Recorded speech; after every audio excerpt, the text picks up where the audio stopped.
রুদ্র ড্রিঙ্কের order করলে রাজ সেটা বারণ করে দেয়। রাজের উপর রেগে যায় রুদ্র। এতে কি সমস্যা তোর রাজ? এখন কি আমি ইচ্ছে মতো ড্রিঙ্কটাও করতে পারবো না? না পারবি না তুই, সোজাসাপটা উত্তর দেয় রাজ। রাজের কথায় রুদ্র ভ্রু কুঁচকে তাকালে রাজ মুখটা মলিন করে বলে, এই সব কি হচ্ছে বল আমায়। তুই মেয়েটার কথা না ভাবিস, কিন্তু আঙ্কেলের কথাটা তো একবার ভাব। ওই বাড়িতে আঙ্কেলও আছে, ভুলে যাচ্ছিস? আঙ্কেল ড্রিঙ্ক করা একদম পছন্দ করে না, সেটা খুব ভালো করে জানিস। তার উপর আজ একটা গুরুত্বপূর্ণ দিন, আর তুই আজ ড্রিঙ্ক করে মাতাল হয়ে বাড়ি যাওয়ার চিন্তা করছিস। রাজের কথায় রুদ্রর মনে পড়ে, সত্যি তো তার বাবা ড্রিঙ্ক করা একদম পছন্দ করে না। তাছাড়া রুদ্র তো তার বাবাকে কথা দিয়েছে কোনো দিন ড্রিঙ্ক করবে না। তাহলে আজ কি করতে যাচ্ছিল? রুদ্র এর আগে প্রায় ড্রিঙ্ক করে বাসায় ফিরতেন। রুদ্র ড্রিঙ্ক করা দেখে জাহির চৌধুরী খুবই কষ্ট পেতেন। তিনি কখনোই চান না তার ছেলে ড্রিঙ্ক করুক। জাহির চৌধুরী নিজেও কখনো ড্রিঙ্ক করেনি, তার কষ্টকে সাময়িকভাবে দূর করার জন্য। কারণ তিনি মনে করতেন যে যদি সে ড্রিঙ্ক করে বাসায় আসে তাহলে তার ছেলেও একদিন সেটা শিখবে। তাই যতই কষ্ট হোক জাহির চৌধুরী কখনো ড্রিঙ্ক এর ধারে পাশে যায়নি। রুদ্র যখন ড্রিঙ্ক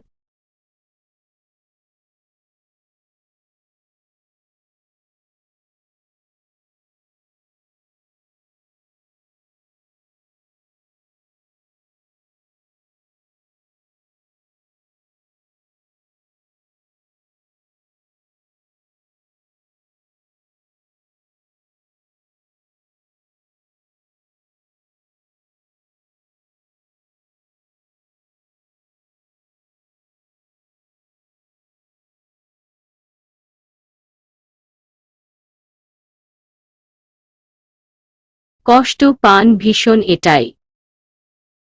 এরপর রুদ্রর থেকে কথা নেয় যে রুদ্র যেন আর কখনো ড্রিঙ্ক না করে। রুদ্রও তার বাবাকে কথা দিয়েছিল। রুদ্র বার থেকে বেরিয়ে আসে। সাথে রাজও বেরিয়ে আসে। অনেক রাত হয়েছে রুদ্র, এবার বাড়ি যা প্লিজ। দেখ রাত প্রায় 1টার কাছাকাছি।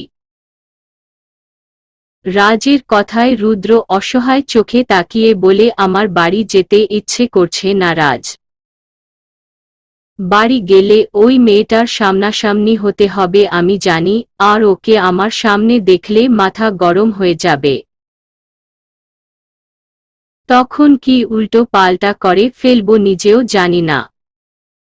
এর থেকে ভালো আমি বাইরে থাকি। এইভাবে কতক্ষণ রুদ্র? আজ রাতে না হয় বাড়ি ফিরলি না, কিন্তু কাল পরশু বাড়ি তো যাওয়াই লাগবে। তাছাড়া ওই মেয়েটা এখন তোর স্ত্রী, বোঝার চেষ্টা কর। শাট আপ রাজ জোরের সাথে বলে রুদ্র। ওই মেয়ের সাথে আমার কোনো সম্পর্ক নেই। আমি শুধু মাত্র বাবার জন্য বিয়েটা করতে বাধ্য হয়েছি, এর বেশি কিছু কেউই আমার থেকে আশা করতে পারবে না। থাক তুই, আমি বাড়ি যাচ্ছি। প্রচণ্ড মাথা ধরেছে, ঘুমের প্রয়োজন। যায়। পেছনে থেকে রাজ রুদ্রকে ডেকে বলে, অল দ্য বেস্ট ব্রো। রাজের এই কথার মানে রুদ্র বুঝতে পারে না। তাই একটু ভ্রু কুঁচকে তাকিয়ে থেকে গাড়িতে উঠে চলে যায়। দোলা রুদ্রর জন্য অপেক্ষা করতে করতে ঘুমিয়ে যায় গুটিসুটি মেরে রুদ্রর বিছানার একপাশে। এখন রাত 1:45। স্তব্ধ চৌধুরী বাড়ি। সবাই ঘুমে বিভোর, শুধু ঘুম নেই জাহির চৌধুরী চোখে। সে খুব ভালো করে জানে রুদ্র এখনো বাড়ি ফিরেনি, দোলার সাথে কি হবে এই ভেবে তিনি চিন্তায় আছেন অনেক। দোলার কাঁচা ঘুমটা সবে পাকাপোক্ত ভাবে হতে যাচ্ছে তখনই কেউ একজন হাত ধরে টেনে নিচে ফেলে দেয়। ঘুমের মধ্যে আচমকা এমন হওয়ায় দোলা ভয় পেয়ে যায়। অবাক হয়ে আহত চোখে তাকিয়ে দেখে রুদ্র তার দিকে রক্তবর্ণ চোখে তাকিয়ে আছে। রুদ্রর চোখ দেখে দোলা ভয়ে গোটা কয়েক ঢোক গিলে শুকনো। দোলা মনে মনে নিজেকে সাহস দেওয়ার চেষ্টা করে, কিন্তু রুদ্রর দৃষ্টি দেখে কোনো কিছুতেই যেন কাজ হচ্ছে না তার। তোমার সাহস হলো কি করে আমার ঘরে আসার? আমার বিছানায় আমার অনুমতি ছাড়া ঘুমানোর? অনেকটা চিৎকার করে বলে কথাগুলো রুদ্র। রুদ্রর চিৎকারে দোলা আরো ভয় পেয়ে কুঁকড়ে উঠে। একে তো রুদ্রর মাথা ধরেছে খুব, তার উপর দোলাকে তার ঘরে দেখে আরো বেশি রেগে যান তিনি। দোলা মাটি থেকে উঠে দাঁড়িয়ে নিজেকে ঠিকঠাক করে রুদ্র চোখে চোখ রাখে সাহস নিয়ে। কিন্তু দোলার হাত পা প্রচণ্ড রকম কাঁপছে। দোলার ইচ্ছে করছে এখনই ছুটে পালায় রুদ্রর সামনে থেকে, কিন্তু না, তার পালালে চলবে না। দোলার ইচ্ছে করছে রুদ্রকে কিছু বলতে, কিন্তু তার মুখ দিয়ে যেন কথায় বের হচ্ছে না। আউট! চিৎকার করে বলে রুদ্র। দোলা এবার আর চুপ থাকতে পারে না, নিজেকে শক্ত করে নিয়ে বলে, ভদ্রভাবে কথা বলুন। ভুলে যাবেন না আমি আপনার স্ত্রী। এই ঘরে আপনার যতটা অধিকার আছে ঠিক ততটা অধিকার আমারও আছে। রুদ্রর চোখে চোখ রেখে কথাগুলো বলে দোলা। ভেতরের ভয়টাকে আপাতত সে দমিয়ে রাখে। ভয় যে এখন হচ্ছে না দোলার তা নয়, কিন্তু ভয় পেলে তার চলবে না। এই মানুষটাকে নিয়ে তার বাকি পথটা চলতে হবে, তাই নিজেকে সাহসী হতে হবে। এই সবই ভাবে দোলা। দোলার কথায় রুদ্র অনেক অবাক হয়। ভ্রু কুঁচকে তাকিয়ে বলে, তোমাকে বিয়ের আগে আমার শর্তগুলো জানানো হয়নি? দোলা কৌতূহলী হয়ে বলে, কিসের শর্ত? বিয়েতে আবার কিসের শর্ত থাকে? বিয়ে হলো দুটো মানুষের সারা জীবনের বন্ধন। সেটা শুরু হয় বিশ্বাস ভরসা দিয়ে, কোনো শর্ত রেখে না। Shut up! প্রচণ্ড রকম চিৎকার করে বলে কথাটা রুদ্র। রাগে তার শরীরের প্রতিটি শিরা উপশিরা ফুলে ফেঁপে উঠে। দোলা রুদ্রর চিৎকারে কেঁপে ওঠে, চোখ বন্ধ করে ফেলে ভয়ে। আমি এই বিয়ে মানি না, বুঝেছ তুমি? I hate marriage, I hate girls. আমি শুধু মাত্র বাবার জন্য এই বিয়েটা করতে রাজি হয়েছিলাম, আর সেটা শর্ত সাপেক্ষ। তোমার কোনো মূল্য নেই আমার জীবনে, আর না কোনো মাথা ব্যথা আছে আমার তোমাকে নিয়ে। তুমি তোমার মতো, আমি আমার মতো থাকব। তবে হ্যাঁ, আমার সামনে কখনো আসার চেষ্টা করবে না। তাহলে কিন্তু খুব খারাপ হয়ে যাবে। দোলার কান্না পাচ্ছে খুব, চোখ ভরে পানি আসছে। কিন্তু রুদ্রর কাছে এই চোখের পানির কোনো মূল্যই নেই। দোলা চোখের পানিগুলো চোখের মধ্যে নিঃশেষ করার চেষ্টা করে শক্ত কণ্ঠে বলে, আমি এখানেই থাকব, আর আপনার সাথেই থাকব। বিয়েটা যার ইচ্ছেতে হোক না কেন, বিয়ে তো আপনি করেছেন। আমি আপনার স্ত্রী, এটা আপনাকে মানতে হবে। বিয়ের মূল্য আপনার কাছে থাকতে না পারে, কিন্তু আমার কাছে আছে। আপনি বিয়েতে বিশ্বাস করতে না পারেন, কিন্তু আমি করি, তাই এটা আপনার কাছে খেলা হতে পারে, আমার কাছে নয়। জোরের সাথেই বলে কথাগুলো দোলা, তার ধৈর্যর বাঁধ ভেঙে গেছে যেন। রুদ্রর এত অপমানের পরও নিজেকে ঠিক রেখেছিল সে, কিন্তু এখন আর নয়।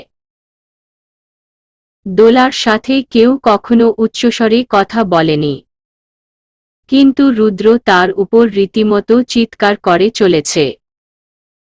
এটা যেন দোলা কোনোভাবেই মেনে নিতে পারছে না, যদিও সে জানত তার জন্য এমন কিছু অপেক্ষা করছে। তাই বলে এত বেশি খারাপ হবে ভাবেনি দোলা। শুনো, ভালোভাবে বলছি, আমার রুম থেকে বের হও।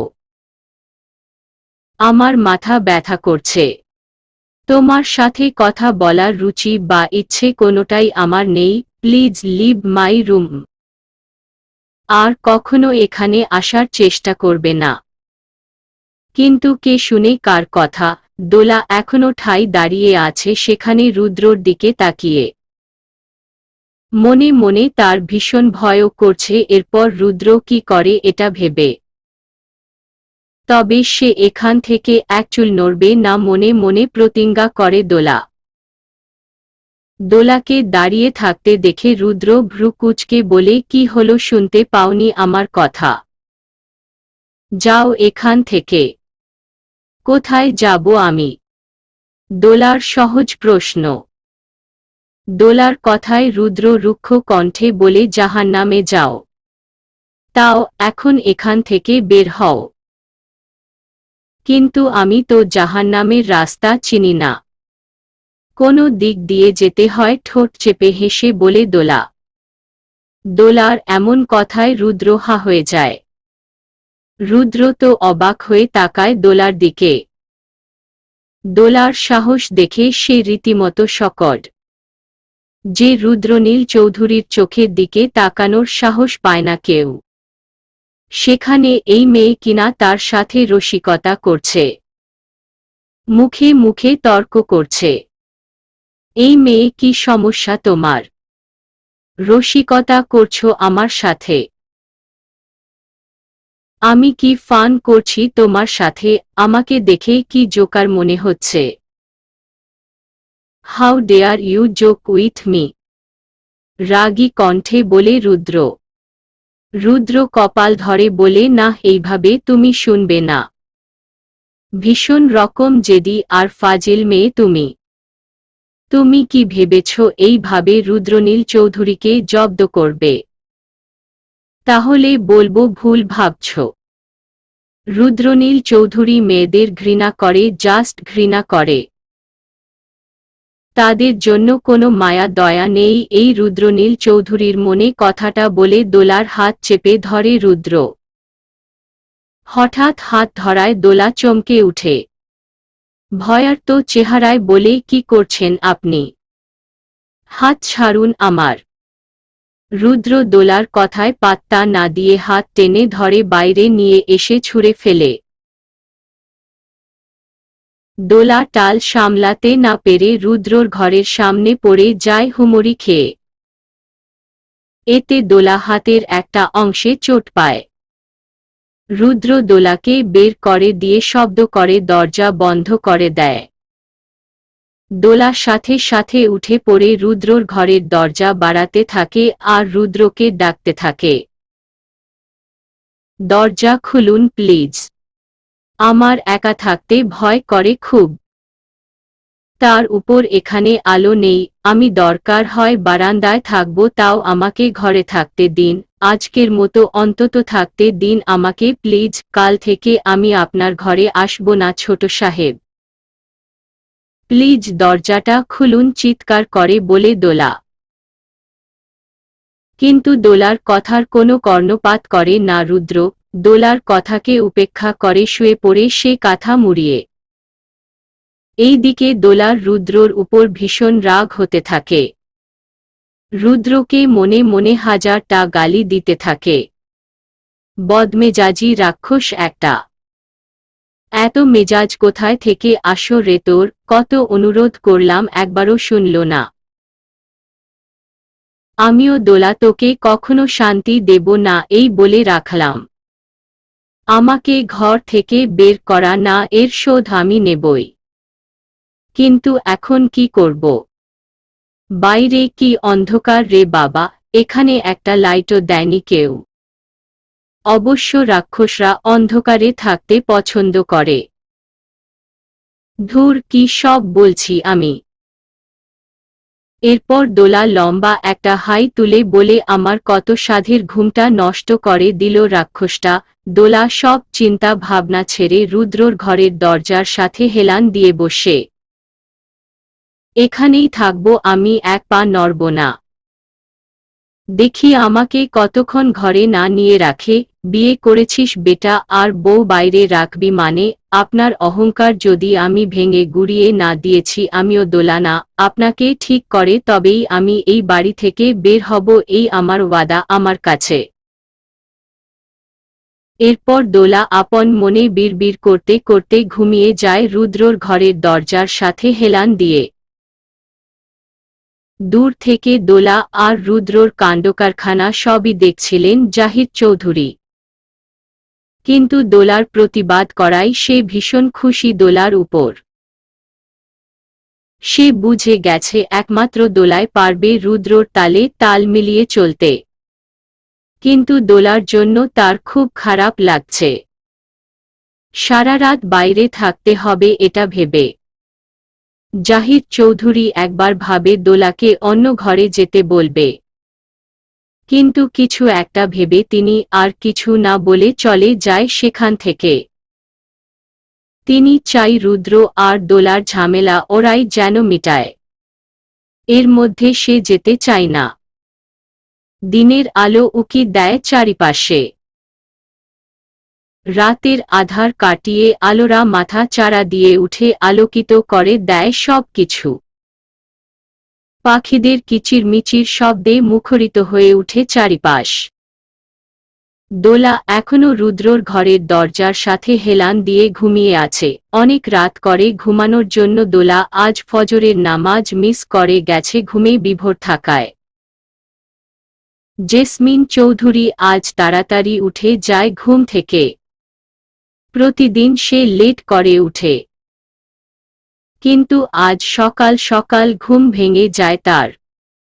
জেসমিন চৌধুরী ফ্রেশ হয়ে রুদ্রর ঘরের দিকে আসে।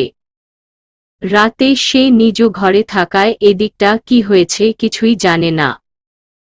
তাই পরিবেশটা কেমন হয়ে আছে জানার জন্য তার তল্লাশি এই সকাল সকাল। দোলার ঘুম হালকা হয়ে আসে। দিনের আলো চোখে পোড়ায় তার আর ঘুম হয় না। পিটপিটে চোখে তাকিয়ে দেখে চারিদিকে কোথায় আছে সে, মূলত সেটাই বোঝার চেষ্টা দোলার। গোত্রাতের কথা মনে হতেই একটা দীর্ঘশ্বাস ফুঁকে দোলা। এরপর উঠে দাঁড়াতেই জেসমিন চৌধুরী উপহাস কণ্ঠে বলে, আহা গো, নতুন বউয়ের কি অবস্থা! কোথায় ভেবেছিল বিয়ে করে এসে স্বামী সংসার নিয়ে সুখে থাকবে, এই বিশাল সম্পত্তি ভোগ করে রাজত্ব করবে, কিন্তু সে সব আশায় ছাই পড়ে গেল। আমার না তোমার জন্য খুব মায়া হচ্ছে। কি ভেবে এসেছো আর কি হচ্ছে? তবে এটা বলতে পারি সামনে আরো কিছু অপেক্ষা করছে তোমার জন্য। রুদ্র তোমাকে দূর দূর করে তাড়িয়ে দেবে একদিন এই বাড়ি থেকে, দেখো নিও। জেসমিনের কথায় দোলা মুচকি হেসে বলে, আসসালামু আলাইকুম ফুপি শাশুমা। দোলার এই উদ্ভূত ডাক সাথে উদ্ভূত ব্যবহারে অবাক হয় জেসমিন চৌধুরী। ইসস, কত বেলা হয়ে গেছে! বিয়ের পরের দিন নতুন বউ এত বেলা করে ঘুমানো ঠিক না, তাই না ফুপি শাশুড়ি? আসলে কি বলুন তো, আমি এত বেলা অবধি ঘুমাও না। গতরাতে অনেক দেরি করে ঘুমাবোর ফল এটা। বাসর রাত বলে কথা বুঝতেই পারছেন। আমি না যাই সবার জন্য চা বসায়, নতুন বউ একটা দায়িত্ব আছে না বলে দোলা এগিয়ে যেতে চাইলে জেসমিন চৌধুরী হুঙ্কার ছেড়ে বলে, এই মেয়ে, তুমি কি আমাকে উপেক্ষা করছো? আমার কথার জবাব না দিয়ে চলে যাচ্ছ যে? কি ভেবেছ এই সব চালাকি করে আমার থেকে পার পেয়ে যাবে? ভাইজান রুদ্রকে জোর করে বিয়ে দিয়েছে তোমার সাথে। তুমিও বলিহারি মেয়ে, এক পিস সম্পত্তির লোভে পড়ে বিয়েটা করে নিলে ঠিক। রুদ্র যে মেয়েদের সহ্য করতে পারে না এটা জানার পরও কেন বিয়ে করেছ এটা কি জানি না আমি ভেবেছ তোমাকে আর কি বলি, সব প্ল্যান তো তোমার বাবার, দেখেছে বড়লোক বাড়ি বড় ঘর, মেয়েকে এখানে পাঠিয়ে সে রাজ করবে পড়ে। বামন হয়ে চাঁদে পা রাখার স্বপ্ন যাকে বলে। কি লোভী বলিহারি তোমরা! সারা জীবন বাড়ির ড্রাইভার থেকে এখন বাড়ির মালিক হওয়ার স্বপ্ন দেখছে তোমার বাবা। মুখ সামলিয়ে কথা বলুন ফুপি। ভুলে যাবেন না আপনি যার সম্পর্কে কথা বলছেন সে আমার বাবা, আর আমার বাবা কারো সম্পত্তির লোভে আমাকে এখানে বিয়ে দেয়নি, বড় সাহেবের কথা উপেক্ষা করতে পারেনি বলে সে এই বিয়েতে রাজি হয়েছে। আসলে কি বলুন তো, চোরের মন সব সময় পুলিশ পুলিশ করে। আপনার অবস্থাটাও তেমন, কথাটা বলে দোলা আর দাঁড়ায় না। শাড়ি ঠিক করতে করতে নিচে নেমে যায়। দোলার কথায় জেসমিন চৌধুরী রাগে রিরি করে উঠে। কি বলে গেল আমাকে? আমি চোর তাই আমার মন পুলিশের ভয় করে সব সময়। তোমাকে তো আমি এই বাড়িতে এক মুহূর্ত টিকতে দেব না। খুব চ্যাটাং চ্যাটাং কথা না তোমার। আমি থাকতে এক মুহূর্ত সুখে কাটাতে দেব না তোমায়, আমাকে অপমান করার শোধ আমি নেব দেখো বলে জেসমিন চৌধুরী রাগে ফুঁসতে ফুঁসতে তার ঘরে যায়। দোলা ফ্রেশ হয়ে রান্না ঘরে যায়। সার্ভেন্টের থেকে সব বুঝিয়ে নিয়ে সবার জন্য নাস্তা করতে থাকে সে।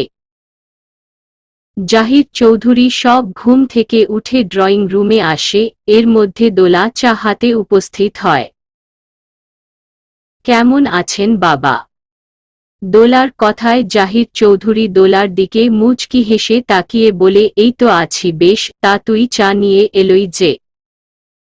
বাকিরা কই? সবাই আছে বাবা, আমি ভাবলাম আজ সবার জন্য নাস্তা বানায়। তাছাড়া আমার তো কোনো কাজ কাম নেই, শুধু শুধু বসে থাকতে ভালোও লাগে না। খুব ভালো করেছিস। যাক, নতুন বউয়ের হাতে নাস্তা পেয়েছি বিয়ের পরের দিনই আর কি চাই, রসিকতা করে বলে জাহিদ চৌধুরী।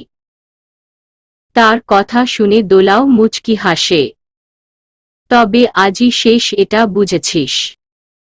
তোর পড়াশোনা আছে এটা ভুলে যাস না আবার। বিয়ে হয়েছে বলে যে পড়াশোনা বাদ এমন কিন্তু না। কাল থেকে কলেজ যাবি আগের মতো। পড়াশোনা করবি আর আমার ছেলেটাকে মানুষ করবি, এই তোর কাজ। তুই এই বাড়ির পুত্রবধূ না, এই বাড়ির মেয়ে বুঝেছিস তুই? দোলা মুগ্ধ নয়নে তাকায় জাহিদ চৌধুরীর দিকে। এই বাড়িতে একমাত্র এই মানুষটা তাকে ভালোবাসে, আর অনেক ভালো মনের মানুষ।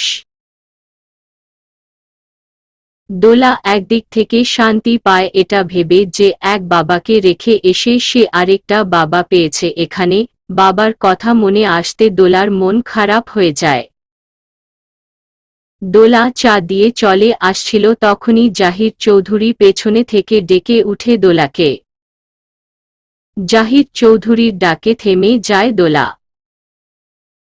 পিছু ঘুরে মিষ্টি হাসি ঝুলিয়ে বলে কিছু বলবেন বাবা? জাহিদ চৌধুরী মুখটা ছোট করে বলে রুদ্র কাল বেশি রিয়াক্ট করেছে তাই না রে মা? দোলার মুখটা ফ্যাকাশে হয়ে যায় রাতের কথা মনে আসতে। তারপরও দোলা সব কিছু সরিয়ে মুখে হাসি নিয়ে বলে ওই একটু আর কি। জানেনই তো আপনার ছেলেকে।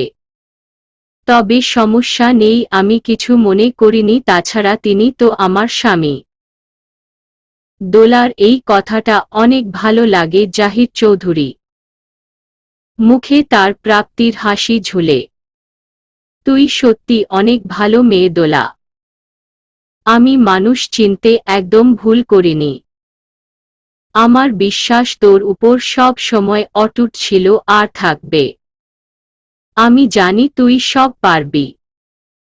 আমার পরিবারটা হাসি খুশি করতে একমাত্র তুই পারবি আমি জানি। দোলা মুচকি হেসে বলে দোয়া করবেন, আমি চেষ্টা করব। জানি না সফলতা কতটুকু আসবে, তবে আমি সর্বোচ্চ চেষ্টা করব, কথা দিচ্ছি। আচ্ছা, দুপুরে কি খাবেন বলুন। আজ কিন্তু সব রান্না আমি করব, হাসি মুখে বলে দোলা।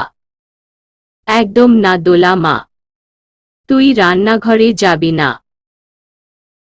তোকে সংসারের কাজ করতে হবে না, এর জন্য অনেক মানুষ রেখেছি আমি। তুই শুধু আমার ছেলেটাকে দেখ আর পড়াশোনায় মনোযোগ দে, তাহলে হবে। তা বললে তো শুনবো না বাবা। আজ আমি রান্না করব, এটাই শেষ কথা।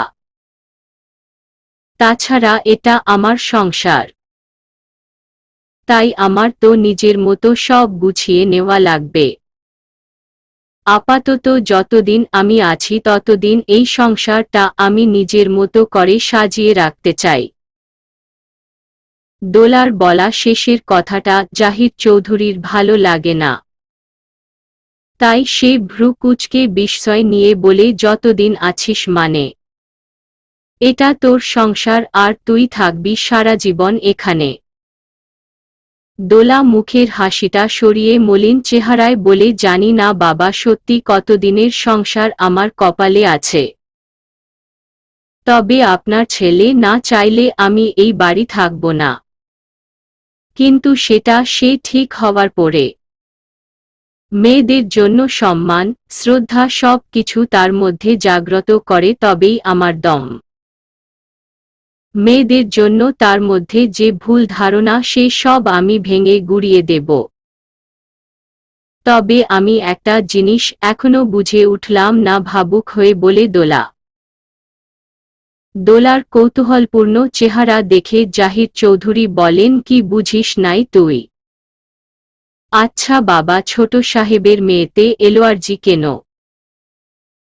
মানে উনি মেয়েদের কেন সহ্য করতে পারেন না? দোলার এই প্রশ্নে চমকে উঠে জাহিদ চৌধুরী। তার চোখ মুখ দেখে মনে হচ্ছে দোলা অনেক গভীর একটা প্রশ্ন তাকে করে ফেলেছে, যেটা করা দোলার একদম উচিত ছিল না। আচ্ছা, রুদ্র কি এখনো উঠেনি ঘুম থেকে? ভ্রু কুঁচকে প্রশ্ন করে জাহিদ চৌধুরী।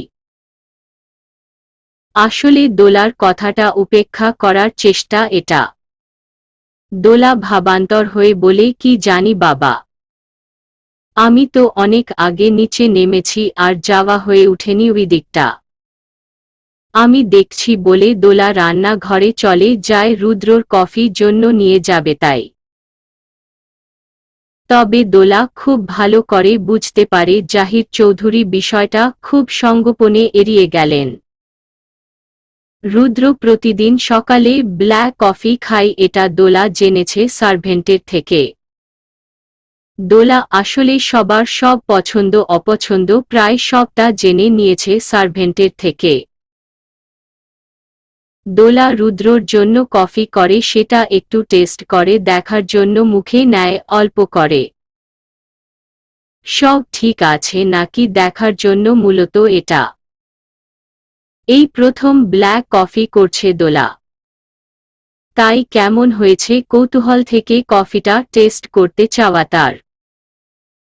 দোলা কফি এক চুমুক মুখে নিতেই ওয়াক থুথু করে মুখের সবটুকু কফিটুকু ফেলে দেয়। এরপর পানি দিয়ে কুলকুচি করে বলে, এই তেতো কফি খাই কি করে ওই রাক্ষসটা? অবশ্যই তার জন্য তেতোই মানানসই। এই জন্য মুখ দিয়ে এত তেতো তেতো কথা বের হয়। আস্ত রাক্ষস একটা বলে একটা ফুফুকে সাহস নিয়ে রুদ্রর ঘরের দিকে যায়। ওই সময় রুদ্র উপর থেকে একজন সার্ভেন্টকে ডেকে বলে তার ঘরে কফি দিয়ে যাওয়ার জন্য। রুদ্রর কথায় দোলা নিশ্চিত হয় রুদ্র দরজা খুলেছে। সে তো দরজা খোলার চিন্তা নিয়ে চিন্তিত ছিল এতক্ষণ। বাহ দোলা, তোর কি টাইমিং! একদম পারফেক্ট টাইমে কফিটা নিয়ে যাচ্ছিস। তোকে আর কষ্ট করে দরজা খোলাতে হবে না, একদম সোজা হেঁটে ভদ্রে চলে যাবি। এইসব আপন ভাবতে ভাবতে উপরে উঠে দোলা। নিচ থেকে জেসমিন চৌধুরী দোলাকে কফি নিয়ে যেতে দেখে মুচকি হেসে বলে, যাও যাও, এরপর বুঝবে। তোমার ওই হাসি মুখ কান্নায় পরিণত হয়ে ফিরে আসবে বলে ডাইনিংয়ে বসে সে নাস্তা করার জন্য। আজ শুক্রবার। অফিস বন্ধ থাকায় রুদ্র সেদিনটা বাড়িতে থাকে, দরকারে বের হয়। কিন্তু রুদ্রর আজ একটা মিটিং আছে অফিসের বাইরে। তাই সে মিটিং অ্যাটেন্ড করার জন্য প্রস্তুতি নিচ্ছে।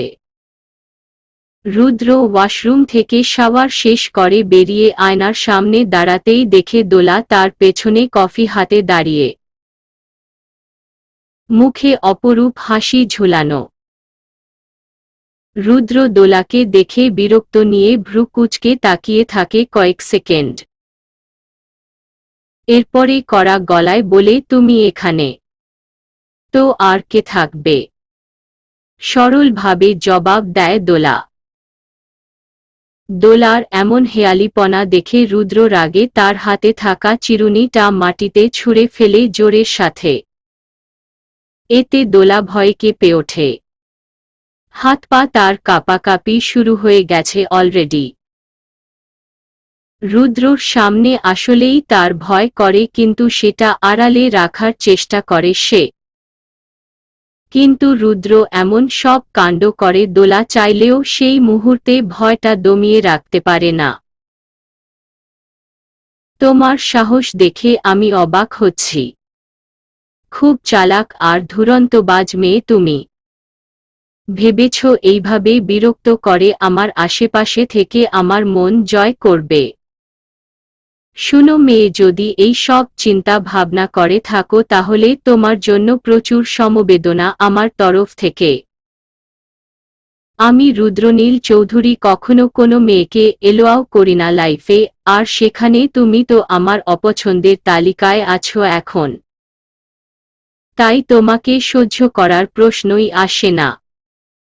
আউট মাই রুম, শান্ত গলায় বলে কথাটা রুদ্র। কিন্তু দোলার ভীষণ কান্না পাচ্ছে রুদ্রর বলা কথাগুলো শুনে। রুদ্র যে তাকে লোভী, স্বার্থবাদী মনে করে এটা দোলা বেশ ভালো রকম বুঝে গেছে। দোলা চোখের পানিটা আড়াল করে মুখে হাসি নিয়ে এসে বলে, শুনুন, যত যাই বলুন না কেন আমি আপনার স্ত্রী, এটা কিন্তু অস্বীকার করতে পারবেন না। মানি না আমি। দোলার কথা শেষ হতেই বলে উঠে রুদ্র। আগেও বলেছি, এখনো বলছি, এই বিয়েটা শুধু মাত্র ড্যাডের জন্য করা, এর বেশি কিছু না। আমি তোমাকে আমার স্ত্রী মানি না। তুমি কেন? পৃথিবীর কোনো মেয়েকেই আমি আমার জীবনে জায়গা দেব না। Mind it, now get lost. Dola রুদ্রর কথা উপেক্ষা করে একবারে রুমের মধ্যে ঢুকে গিয়ে বলে, দেখুন, কাল থেকে বাইরে আছি আমি। সেই এক শাড়িতে ঘুরে বেড়াচ্ছি এসে পর্যন্ত। আমার ফ্রেশ হওয়া লাগবে। এইভাবে আর ভালো লাগছে না। আপনি আপনার কাজ করুন আর আমাকে আমার কাজ করতে দিন। কথাটা বলে দোলা রুদ্রর সামনে কফিটা ধরে বলে, এই নিন আপনার কফি, এটা খেয়ে আমাকে উদ্ধার করুন দয়া করে। আমার অনেক কাজ হাতে গাছাড়া ভাব নিয়ে বলে দোলা। রুদ্র দোলার চোখের দিকে তাকায় একবার, আরেকবার কফির দিকে। এরপর মুচকি হেসে কফিটা দোলার হাত থেকে নেয়। রুদ্রর এমন বিহেভে দোলা শকড হয়ে যায়। চোখ মুখে তার চরম বিস্ময়। রুদ্র কফিটা হাতে নিয়ে 2 কদম পিছিয়ে মাটিতে ছুঁড়ে ফেলে চিৎকার করে বলে, রসিকতা হচ্ছে আমার সাথে? ফাজলামি পেয়েছ সব কিছু। সব কিছুর একটা লিমিট থাকে। তুমি সব লিমিট ক্রস করে যাচ্ছ অলরেডি। অনেক সহ্য করছি তোমাকে আর নয়। রুদ্র রাগে তেড়ে আসে দোলার দিকে। দোলার দুই বাহু শক্ত করে চেপে ধরে। শক্ত করে ধরায় দোলার বাহুতে ব্যথা করে। দোলা ব্যথায় কুঁকড়ে উঠে। চোখের পাপড়ি গুলো অশ্রুসিক্ত হয়ে উঠে। মায়াভরা চাহনি নিয়ে তাকায় রুদ্রর দিকে দোলা। এই মেয়ে কি সমস্যা তোমার? হ্যাঁ, কেন এমন করছো আমার সাথে? তোমাকে আমার সহ্য হচ্ছে না বুঝতে পারছো না?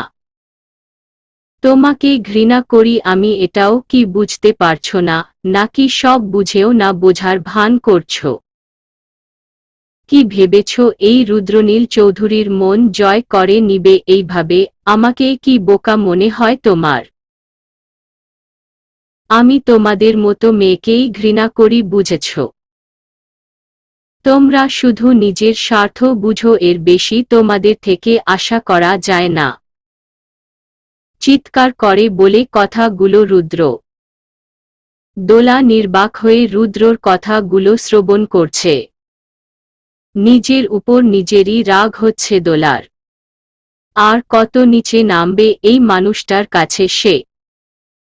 আর কত অপমান সহ্য করতে হবে তাকে? দোষ না করেও তাকে অপরাধীর কাতারে দাঁড়াতে হচ্ছে। এর থেকে অসম্মানের আর কি হতে পারে একটা মেয়ের জীবনে? দোলাকে চুপ থাকতে দেখে রুদ্র আরও বেশি বিরক্ত হয়, সাথে রাগটাও বৃদ্ধি পেতে থাকে। রুদ্র আগের তুলনায় আরও বেশি শক্ত করে চেপে ধরে দোলার বাহু। দোলার এবার সহ্য করার ক্ষমতা লোপ পায়। অনেক ব্যথা করতে থাকে রুদ্রর ধরা জায়গাটা। শেষবারের মতো বলছি, আমার থেকে দূরে দূরে থাকবে। তোমার মুখও দেখতে চাই না আমি। এই ঘরের আশেপাশে আসার চেষ্টাও করবে না আর। যা ইচ্ছে করো, নট মাই সাবজেক্ট, কিন্তু আমার ধারে কাছেও যেন আর না দেখি তোমায় বলে দোলাকে ধাক্কা মারে রুদ্র। দোলা নিজেকে সামলাতে না পেরে টুকরো হওয়া কফির কাপের উপর পড়ে যায়।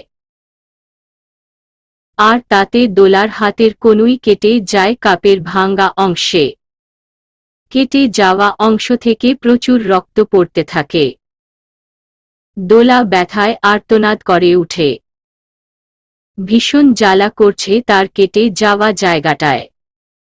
দোলার আর্তনাদে রুদ্র ভ্রুক্ষেপ করে না, গা ছাড়া ভাব নিয়ে অন্যদিকে ফিরে আছে। দোলার চোখ ভর্তি পানি উপচে বেরিয়ে আসতে চায়। রাতের চোট, এখন কেটে যাওয়া অংশ, সব কিছু একসাথে হয়ে জ্বালা করছে দোলার খুব। দোলা চোখ মুখ শক্ত করে দৃঢ় কণ্ঠে বলে, রুদ্রনীল চৌধুরী বিয়ে করে নিয়ে এসে বউকে নির্যাতন করছে, কথাটা বেশ অশোভনীয় লাগছে তাই না ছোট সাহেব? দোলার হঠাৎ এই কথায় রুদ্র চমকে যাওয়া চোখে তাকায় দোলার দিকে। চোখ মুখে বিস্ময়ের ছাপ স্পষ্ট। দোলা উঠে দাঁড়িয়ে সাবলীল ভঙ্গিতে বলে, আচ্ছা, আমি যদি থানায় গিয়ে পুলিশকে এই কথাগুলো বলি তাহলে কেমন হবে? আমার তো মনে হয় বেশ মার্কেট পাবে এই কথাটা। কারণ কি জানেন? রুদ্র এখনো একই ভঙ্গিতে তাকিয়ে আছে দোলার দিকে। আর দোলা মুখে মুচকি হাসি এনে বলে, আমি বলে দিচ্ছি কারণটা। বলেই দোলা শাড়ির আঁচল দিয়ে কেটে যাওয়া অংশটা চেপে ধরে, কারণ অনেক রক্ত ঝরছে সেখান থেকে। কারণ হলো, প্রেস মিডিয়া থানা পুলিশ যাই বলুন না কেন, ওরা না ওতো পেতে থাকে বড়লোকদের বাড়ির গোপন তথ্য পাওয়ার জন্য। যেই না একটু ছুতো খুঁজে পায় তখনই ওরা ঢাকঢোল পিটিয়ে সেটা জনতার সামনে তুলে ধরে। তো একবার ভাবুন তো ছোট সাহেব, রুদ্রনীল চৌধুরী তার বিয়ে করা বউকে এনে নির্যাতন করছে, এটা যদি বাইরে যায় তাহলে কেমন হবে? সবাই তো হুমড়ি খেয়ে পড়বে এই নিউজটা নিয়ে। আমার কিন্তু সবকিছু প্রমাণে একটু সমস্যা হবে না। এই যে দেখুন আমার শরীরে আঘাতগুলো, এইগুলোই যথেষ্ট আপনার বিরুদ্ধে আইনি ব্যবস্থা নেওয়ার জন্য, খুবই নিপুণতার সাথে বলে কথাগুলো দোলা। আর রুদ্র সে তো নির্বাক হয়ে গেছে। দোলার কথায় একের পর এক অবাক হওয়া ছাড়া তার আর কোনো উপায় নেই এখন। তবে হ্যাঁ, আপনি এটা বলতে পারেন আমি যে আপনার স্ত্রী, তার প্রমাণ কোথায়? কেউ তো জানে না আমাদের বিয়ের কথা। কিন্তু এটা ভুলে যাবেন না, আপনার পক্ষের কেউ না থাকতে পারে বিয়েতে, আমার পক্ষের কিন্তু সবাই উপস্থিত ছিল। আর তাদের জিজ্ঞেস করলে তারা কিন্তু খুব সাবলীলভাবে উত্তরটা দেবে। সে যাই হোক, আমি না এইসবের মধ্যে যেতে চাই না। বিয়ে করেছেন ঠিক আছে, সেটা মানবেন না এটাও ঠিক আছে, তাই বলে বিয়ে করা বউকে ঘর থেকে বের করে দিবেন, যখন তখন গায়ে হাত তুলবেন, এটা কিন্তু একদম ঠিক না। আর আপনি যদি ওই একই কাজ বারবার করেন, আমাকে এই ঘর থেকে বের করে দেন, তো আমার আর উপায় থাকবে না, আমাকে আইনি ব্যবস্থা নিতে হবে, হাসি মুখে বলে দোলা। রুদ্র এখনো যেন একটা ঘোরের মধ্যে আছে। দোলার কথাগুলো তার মধ্যে ভীষণভাবে গেঁথে গেছে, সাথে দোলার প্রতি তার ঘৃণার পরিমাণটাও বেড়ে গেছে। আমাকে মাফ করবেন ছোট সাহেব, আপনাকে থামানোর জন্য এর থেকে ভালো পথ আমার জানা নেই আপাতত। আপনাকে ঠিক পথে নিয়ে আসতে হলে আমাকে আপনার কাছাকাছি থাকতে হবে। এর জন্য আমাকে এই ঘরে থাকতে হবে। তাই আপনাকে এই সব কথা বলে থামানো আমার। আমি জানি আমার উপর রাগ, ঘৃণা সব বেড়ে গেছে আপনার আমার কথায়, কিন্তু আমার বিশ্বাস আমি একদিন সব শেষ করে দিয়ে নতুন পথ চলা শুরু করব আপনার সাথে। মনে মনে বলে কথাগুলো দোলা রুদ্রর চোখের দিকে তাকিয়ে। রুদ্র বিস্ময়ভরা দৃষ্টি নিয়ে একটা তাচ্ছিল্যের হাসি দিয়ে বলে, আমি আগেই বলেছিলাম তোমাদের মতো মেয়েরা ভীষণ স্বার্থবাদী হয়। স্বার্থের জন্য তারা সব করতে পারে, দেখো তুমি ঠিক সেটা প্রমাণ করে দিলে। আর এতে তোমার উপর আমার ঘৃণার পরিমাণটা আরও বেড়ে গেছে। তোমাকে টলারেট করা আমার পক্ষে ইম্পসিবল হয়ে যাচ্ছে। খুব তাড়াতাড়ি আমি তোমার ব্যবস্থা করব। এই বাড়ি থেকে খুব তাড়াতাড়ি বিদায় করব আমি। আমার সমস্যাকে আমি কখনো জমিয়ে রাখি না, ছুঁড়ে ফেলি দিই আমার জীবন থেকে। তোমাকেও আমি খুব তাড়াতাড়ি ছুঁড়ে ফেলব এই বাড়ি থেকে, দেখে নিও বলে রুদ্র ঘর থেকে বেরিয়ে যেতে গিয়ে আবার থেমে যায়। তারপর দোলার দিকে তাকিয়ে বলে, তোমার ব্যবহার আজ আমাকে আবারও নতুন করে মেয়েদের ঘৃণা করতে বাধ্য করল। I hate you, just hate you বলে রুদ্র বেরিয়ে যায় ঘর থেকে। রুদ্র বেরিয়ে যেতেই দোলা মেঝেতে বসে পড়ে কান্না করতে করতে। রুদ্রর কথাগুলো ছুরির আঘাতের থেকেও ধারালো ছিল দোলার কাছে। দোলা শাড়ির আঁচল মুখের সাথে চেপে ধরে চিৎকার করে কান্না করে। দোলার কান্না পাচ্ছে, অনেক কান্না পাচ্ছে, কিন্তু কারণটা ঠিক জানা নেই তার। এটা কি রুদ্রর উপেক্ষা নাকি তার বলা কথাগুলোর জন্য, এটাও জানে না দোলা। দোলা দুপুরে সবার জন্য রান্নাবান্না শেষ করে ফ্রেশ হতে যায়। রুদ্র বাইরে গেছে। জাহিদ চৌধুরী তার ঘরে, আর জেসমিন চৌধুরী সেও তার ঘরে। জেসমিন চৌধুরী তার ঘর থেকে বেরিয়ে দেখে দোলা রান্নাঘর থেকে বেরিয়ে রুদ্রর ঘরের দিকে যাচ্ছে। জেসমিন চৌধুরী একটা ডেভিল হাসি দিয়ে রান্নাঘরের দিকে পা বাড়ায়।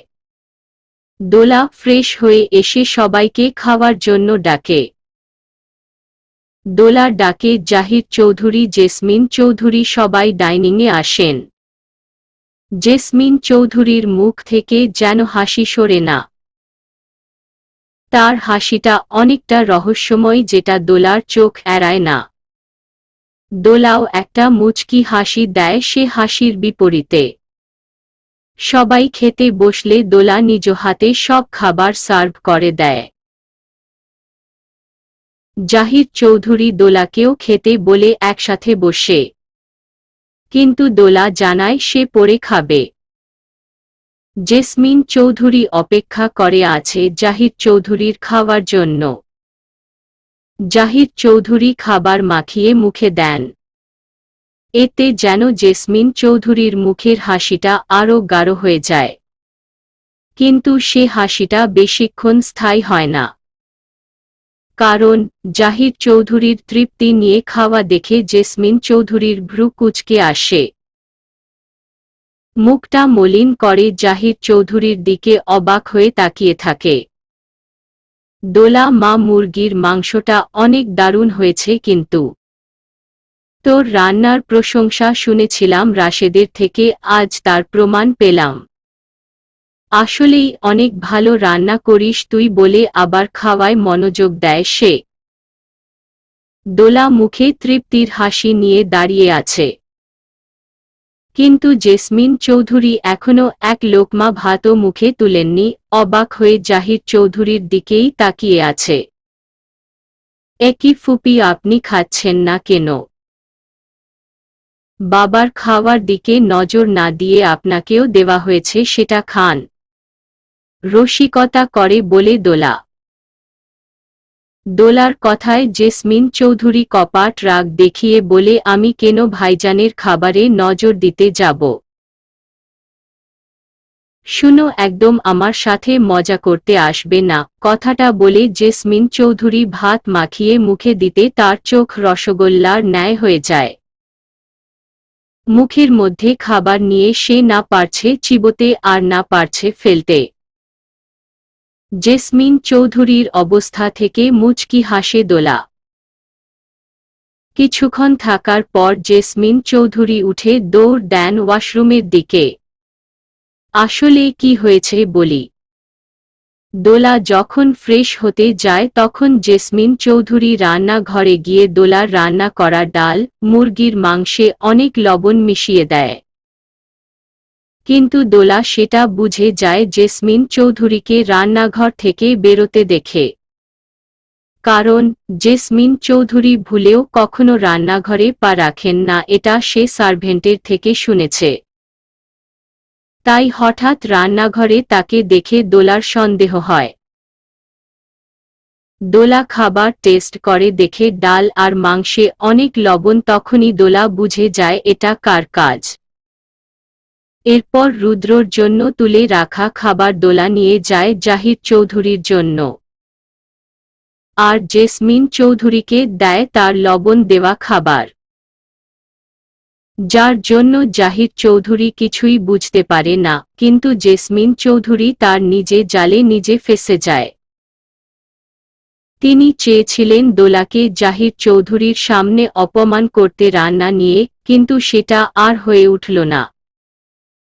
জেসমিন চৌধুরীকে উঠে চলে যেতে দেখে জাহিদ চৌধুরী ভ্রু কুঁচকে বলে, ওর আবার কি হলো?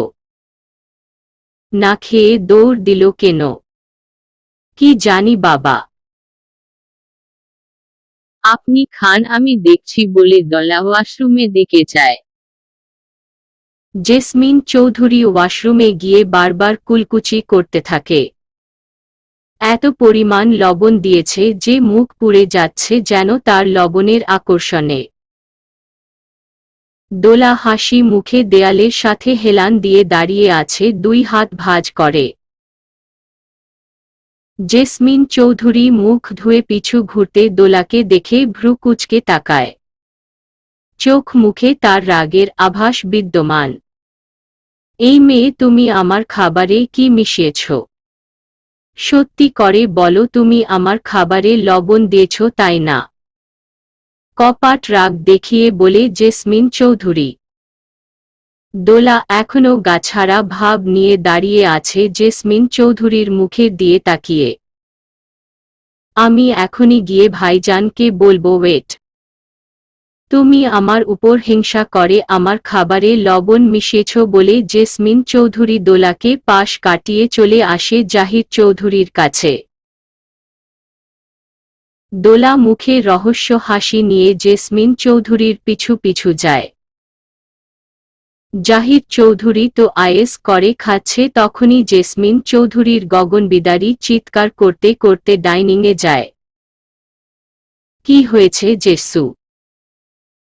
এমন করে চিৎকার করছিস কেন ভরদুপুরে? আর না খেয়ে চলে গেলি কোনো? কি করে খাবো ভাইজান যদি খাবারে লবণ মিশিয়ে দেওয়া হয় তো? জেসমিন চৌধুরীর কথায় জাহিদ চৌধুরী অবাক হয়ে বলে মানে এই তোমার আদরের বৌমা আমার উপর হিংসা করে আমাকে খেতে দেবে না বলে আমার খাবারে লবণ মিশিয়েছে? আমার মুখটা পুড়ে যাচ্ছে লবণে। আসতে না আসতে আমাকে এই বাড়ি থেকে তাড়ার চিন্তা এই মেয়ের। না খায় মারতে চাই আমাকে। সারা জীবন আমি এই সংসারের জন্য খেটে গেলাম আর আজ কিনা আমাকে অপমান করা। এর থেকে ভালো তুমি আমাকে সরাসরি বলে দাও আমি চলে যাই, তাও এমন করে ভাতে মেরো না আমাকে আকুতি করে বলে জেসমিন চৌধুরী। দোলা তো সেই লেভেলের অবাক হয়ে জেসমিন চৌধুরীর অভিনয় দেখছে। কি নিখুঁত অভিনয় একটা মানুষ করতে পারে সেটা জেসমিন চৌধুরীকে না দেখলে হয়তো দোলা জানত না। জেসমিন চৌধুরীর এমন ন্যাকা কান্নার আহাজারি দেখে জাহিদ চৌধুরী বিরক্তমাখা দৃষ্টি করে মুখ দিয়ে চ শব্দ বের করে বলে স্টপ জেসু। কি যাতা বকছিস তখন থেকে? দোলা কেন তোর খাবারে লবণ মেশাতে যাবে? কত সুন্দর রান্না করে ও জানিস, একবার খেয়ে দেখ ভালো করে মুখে লেগে থাকবে স্বাদ। মুখে হাসি নিয়ে বলে জাহিদ চৌধুরী। হ্যাঁ সেটাই তো লেগে আছে, এখনো মুখে লবণের ঝাঝালো স্বাদ। আমার মুখটাই পুড়ে গেল মনে হয় লবণে। আর তোমার কি মনে হয় আমি মিথ্যা বলছি তোমার এই আদরের বৌমার নামে? তুমি না চিনতে পারো কিন্তু আমি এই মেয়েকে হাড়ে হাড়ে চিনে ফেলেছি। ও তোমার কাছে ভালো সেজে থাকে এই সম্পত্তি হাতানোর জন্য, সে কি বুঝি না আমি? জাহিদ চৌধুরী এবার জোরের সাথে বলে উঠেন শাট আপ জেসু। আর একটা বাজে কথা নয় দোলাকে নিয়ে। তাছাড়া কে কোনো স্বভাবের তা আমার ভালো করে জানা আছে। তোর থেকে শিখতে বা জানতে হবে না। কোথায় লবণ দেখি দেখা আমাকে বলে জাহিদ চৌধুরী জেসমিন চৌধুরীর তরকারির বাটিটা নিয়ে মুখে দিয়ে রাগিলুকে রক্তবর্ণ চোখে তাকায় জেসমিন চৌধুরীর দিকে। জাহিদ চৌধুরীর এই বিহেভিয়ার মানে বুঝতে পারে না জেসমিন চৌধুরী। কি হয়েছে ভাইজান? তুমি আমার দিকে এমন করে তাকিয়ে আছো কেন? কোথায় লবণ তোর খাবারে? জাহিদ চৌধুরীর কথায় জেসমিন চৌধুরী অবাক হয়ে বলে কোথায় মানে তরকারির মধ্যেই আছে। কেন তুমি পাচ্ছ না? নে তুই আবার খা তারপর বল লবণ কোথায় বলে তরকারির বাটিটা এগিয়ে দেয় জেসমিন চৌধুরীর দিকে। জেসমিন চৌধুরী একটু তরকারি মুখে দিয়ে চমকানো চোখে তাকায় দোলার দিকে। দোলা তো ঠোঁটের কোণে হাসি ঝুলিয়ে গাছাড়া ভাব নিয়ে এখনো দাঁড়িয়ে আছে। তোকে শেষবারের মতো সাবধান করছি জেসু। নেক্সট টাইম দোলাকে কোনো বাজে কথা বলার সাহসটাও দেখাবি না। এখন তো দেখছি সমস্যা ওর না, সমস্যা তোর। তুই তো ওকে সহ্যই করতে পারছিস না। দেখো এই বাড়ির বউ। এই বাড়ির সব কিছুতে ওর অধিকার আছে। তাই ওর সাথে ভালো ব্যবহার করবি এরপর থেকে আশা করি বলে জাহিদ চৌধুরী রাগ করে চলে যান সেখান থেকে। বাবা খেয়ে যান।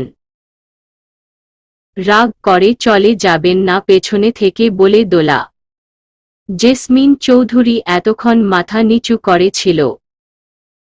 জাহিদ চৌধুরী চলে যেতেই কটমটে চোখে দোলার দিকে তাকিয়ে বলে, আমার সাথে গেম স্টার্ট করেছ? অনেক পুরাতন খেলোয়াড় আমি, তাই ভালোই বলছি, কেটে পড়ো, নাহলে কপালে অনেক দুর্ভোগ আছে। তবে একটা কথা মানতে হবে, তোমার দম আছে বটে। যতটা সাদাসিধে ভেবেছিলাম তোমায়, আসলে তুমি ততটা সাদাসিধে নও। অনেক চালাক আর ধুরন্তবাজ মেয়ে একটা। দোলা মুখের হাসিটা চওড়া করে আফসোসের সুর নিয়ে বলে, ঈশ্বর, খুব কষ্ট হচ্ছে তাই না ফুপি শাশুমা? আমারও না, অনেক খারাপ লাগছে আপনার জন্য। এত সুন্দর করে সব প্ল্যান করলেন, অথচ কি হলো দেখুন। ফেইল আপনি। ইস, মজা লাগছে না খুব? আমাকে অপমানিত হতে দেখে খুব মজা লাগছে, এর মূল্য তোমাকে খুব বাজেভাবে চোকাতে হবে, দেখে নিও বলে জেসমিন চৌধুরী চলে যেতে নিলে দোলা পেছনে থেকে হেয়ালিপনা নিয়ে বলে, লবণ মিশ্রিত তরকারিটা হাওয়া হলো কি করে, শুনবেন না? দোলার কথায় জেসমিন চৌধুরী থেমে যায়। বিস্ময় চোখে তাকায় দোলার দিকে। দোলা নিজ হাতের নখ দেখতে দেখতে বলে, তেমন কিছুই না। ওই আপনি উঠে চলে যাওয়ার পরই আমি ওই তরকারিটা সরিয়ে ভালোটা রেখে দিই। বাবা তো খাওয়ায় ব্যস্ত হয়েছিলেন, তাই খেয়াল করেনি এদিকটা। তবে আমি রান্নাটা সত্যি অনেক ভালোই করি। আপনি মিস করেন গেলেন। পোড়া কপাল আপনার, কথাটা বলেই দোলা একটা হাসি দিয়ে চলে যায় তার ঘরে। আর এইদিকে জেসমিন চৌধুরী রাগে ফুঁসতে থাকে। রুদ্র আর রাজ বসে আছে একটা কফি শপে। রাজ বিরক্ত রুদ্রর উপর। কারণ রুদ্র রাজকে অযথায় বসিয়ে রেখেছে 2 ঘন্টা। মিটিং অনেক আগেই শেষ হয়েছে। এরপর রুদ্র রাজকে নিয়ে এখানেই বসে আছে। আর একটু পর পর কফির অর্ডার দিচ্ছে। আর কতক্ষণ এইভাবে বসে থাকবো আমরা? বিরক্ত সূচক দৃষ্টি নিয়ে বলে রাজ রুদ্রকে। রুদ্র অসহায় ফেস করে বলে, বাড়ি যেতে ইচ্ছে করছে না। বাড়ি গেলেই ওই মেয়েটার মুখোমুখি হওয়া, আবার ঝামেলা। আমার আর ভালো লাগছে না এই সব। কি বিপদ ঘাড়ে এসে জুটেছে আল্লাহ! আমি যে কেন ড্যাডের কথা মতো বিয়ে করতে গেলাম। আগে যদি জানতাম এই ঝামেলা এসে আমার ঘাড়ে পড়বে, তাহলে কখনোই আমি বিয়েতে রাজি হতাম না। জানিস ওই মেয়ে আমাকে কি বলে? রাজ আগ্রহ নিয়ে বলে, কি বলেছে? আমাকে পুলিশের ভয় দেখায়। বলে রুদ্রনীল চৌধুরী নাকি বিয়ে করে বউকে অত্যাচার করে। ভাব একবার, মুখটা ফ্যাকাশে করে বলে রুদ্র। রুদ্রর কথায় রাজের হাসি পায় খুব। কিন্তু রাজ রুদ্রর সামনে হাসতে পারে না। তাই মুখে হাত দিয়ে ঠোঁট চেপে ধরে হাসি আটকানোর চেষ্টা করে। আমি আগেই জানতাম এই মেয়ে সেই রকম চালাক। রুদ্রনীল চৌধুরী যে কিছুকে ভয় পায় না, এটা ওই মেয়ের জানা নেই, ভাব নিয়ে বলে রুদ্র। তাহলে কেন ভয় পাচ্ছিস তুই? রাজের হঠাৎ এই প্রশ্নে রুদ্র ঘাবড়ে যাওয়া কণ্ঠে বলে, কই ভয় পাচ্ছি? আসলে সোসাইটিতে আমার একটা রেপুটেশন আছে। আমি চাই না একটা ফালতু মেয়ের জন্য আমার এতদিনের গড়ে তোলা সম্মান এক নিমিষে শেষ হয়ে যাক। কথাটা রাগী কণ্ঠে বলে রুদ্র। তুই কিন্তু বেশি বেশি বলছিস আর করছিস রুদ্র। মেয়েটাকে এইভাবে কষ্ট দিস না। দেখ, বিয়ে তো হয়ে গেছে, এটা তুই আর কোনোভাবে এড়িয়ে যেতে পারবি না, তাহলে কেন এমন করছিস?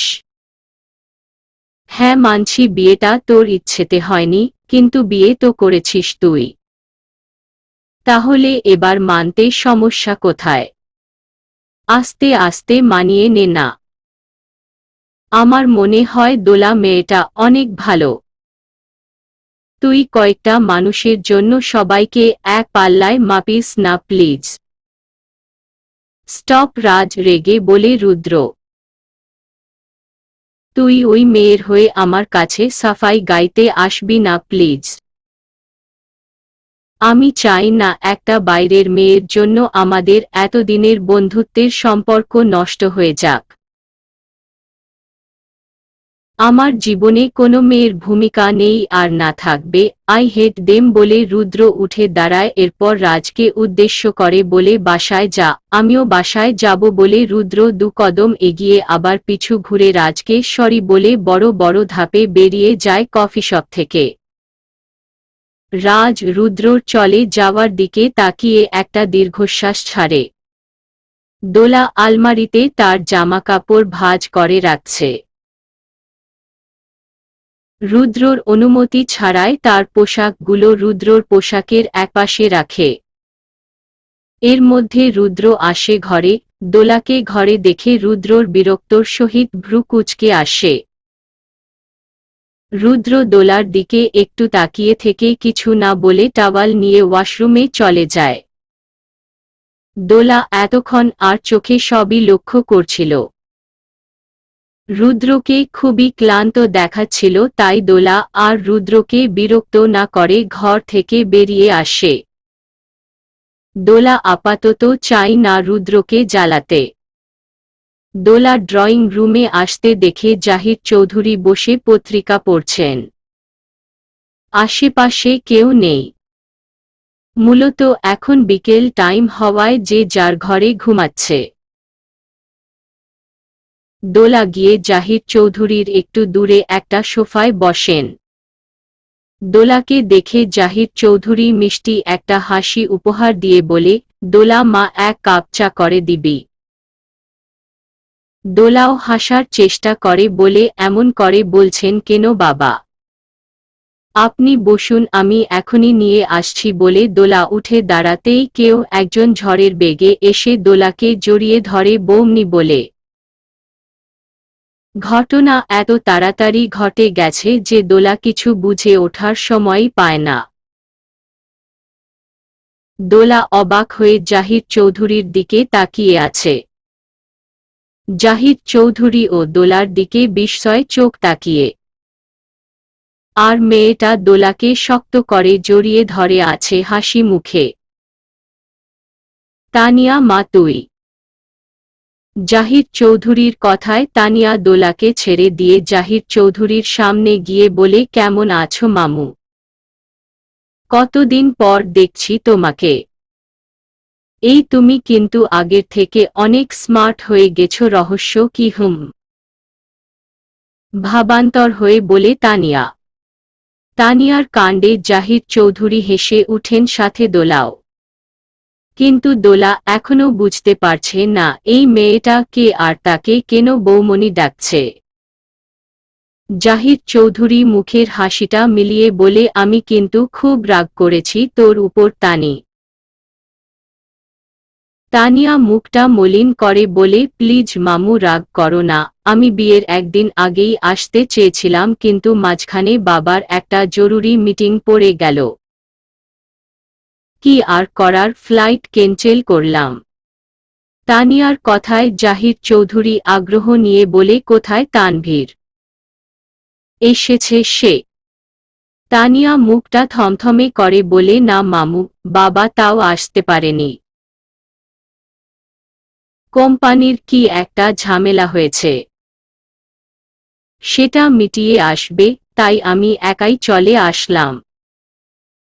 বেশ করেছিস, এবার আমার 2 মেয়ে মিলে বাড়িটা মাতিয়ে রাখবে, হেসে বলে জাহিদ চৌধুরী। তানিয়ার দোলার দিকে নজর যেতেই দেখে দোলা কৌতূহল ভরা চাহনি নিয়ে তাকিয়ে আছে তার দিকে। দোলার মুখের রিয়াকশন দেখে তানিয়া হেসে বলে, আমাকে চিনলে না তাই তো? দোলা সাবলীলভাবে মাথা নাড়িয়ে না বলে। দোলার এমন কাণ্ডে জাহিদ চৌধুরী হেসে বলে, এটা জেসুর মেয়ে তানিয়া রে দোলা মা। আমার একমাত্র ভাগ্নি জেসমিন চৌধুরীর মেয়ে। কথাটা শুনে দোলা আরেক দফা অবাক হয়। কৌতূহল দমিয়ে রাখতে না পেরে বলে, কি ফুপির একটা মেয়ে আছে? হুম, তোমার ফুপি শাশুড়ির মেয়ে আছে, আর সেই মেয়ে হলাম আমি, যদিও আমি মায়ের সাথে থাকি না, বাবার সাথে আমেরিকা থাকি।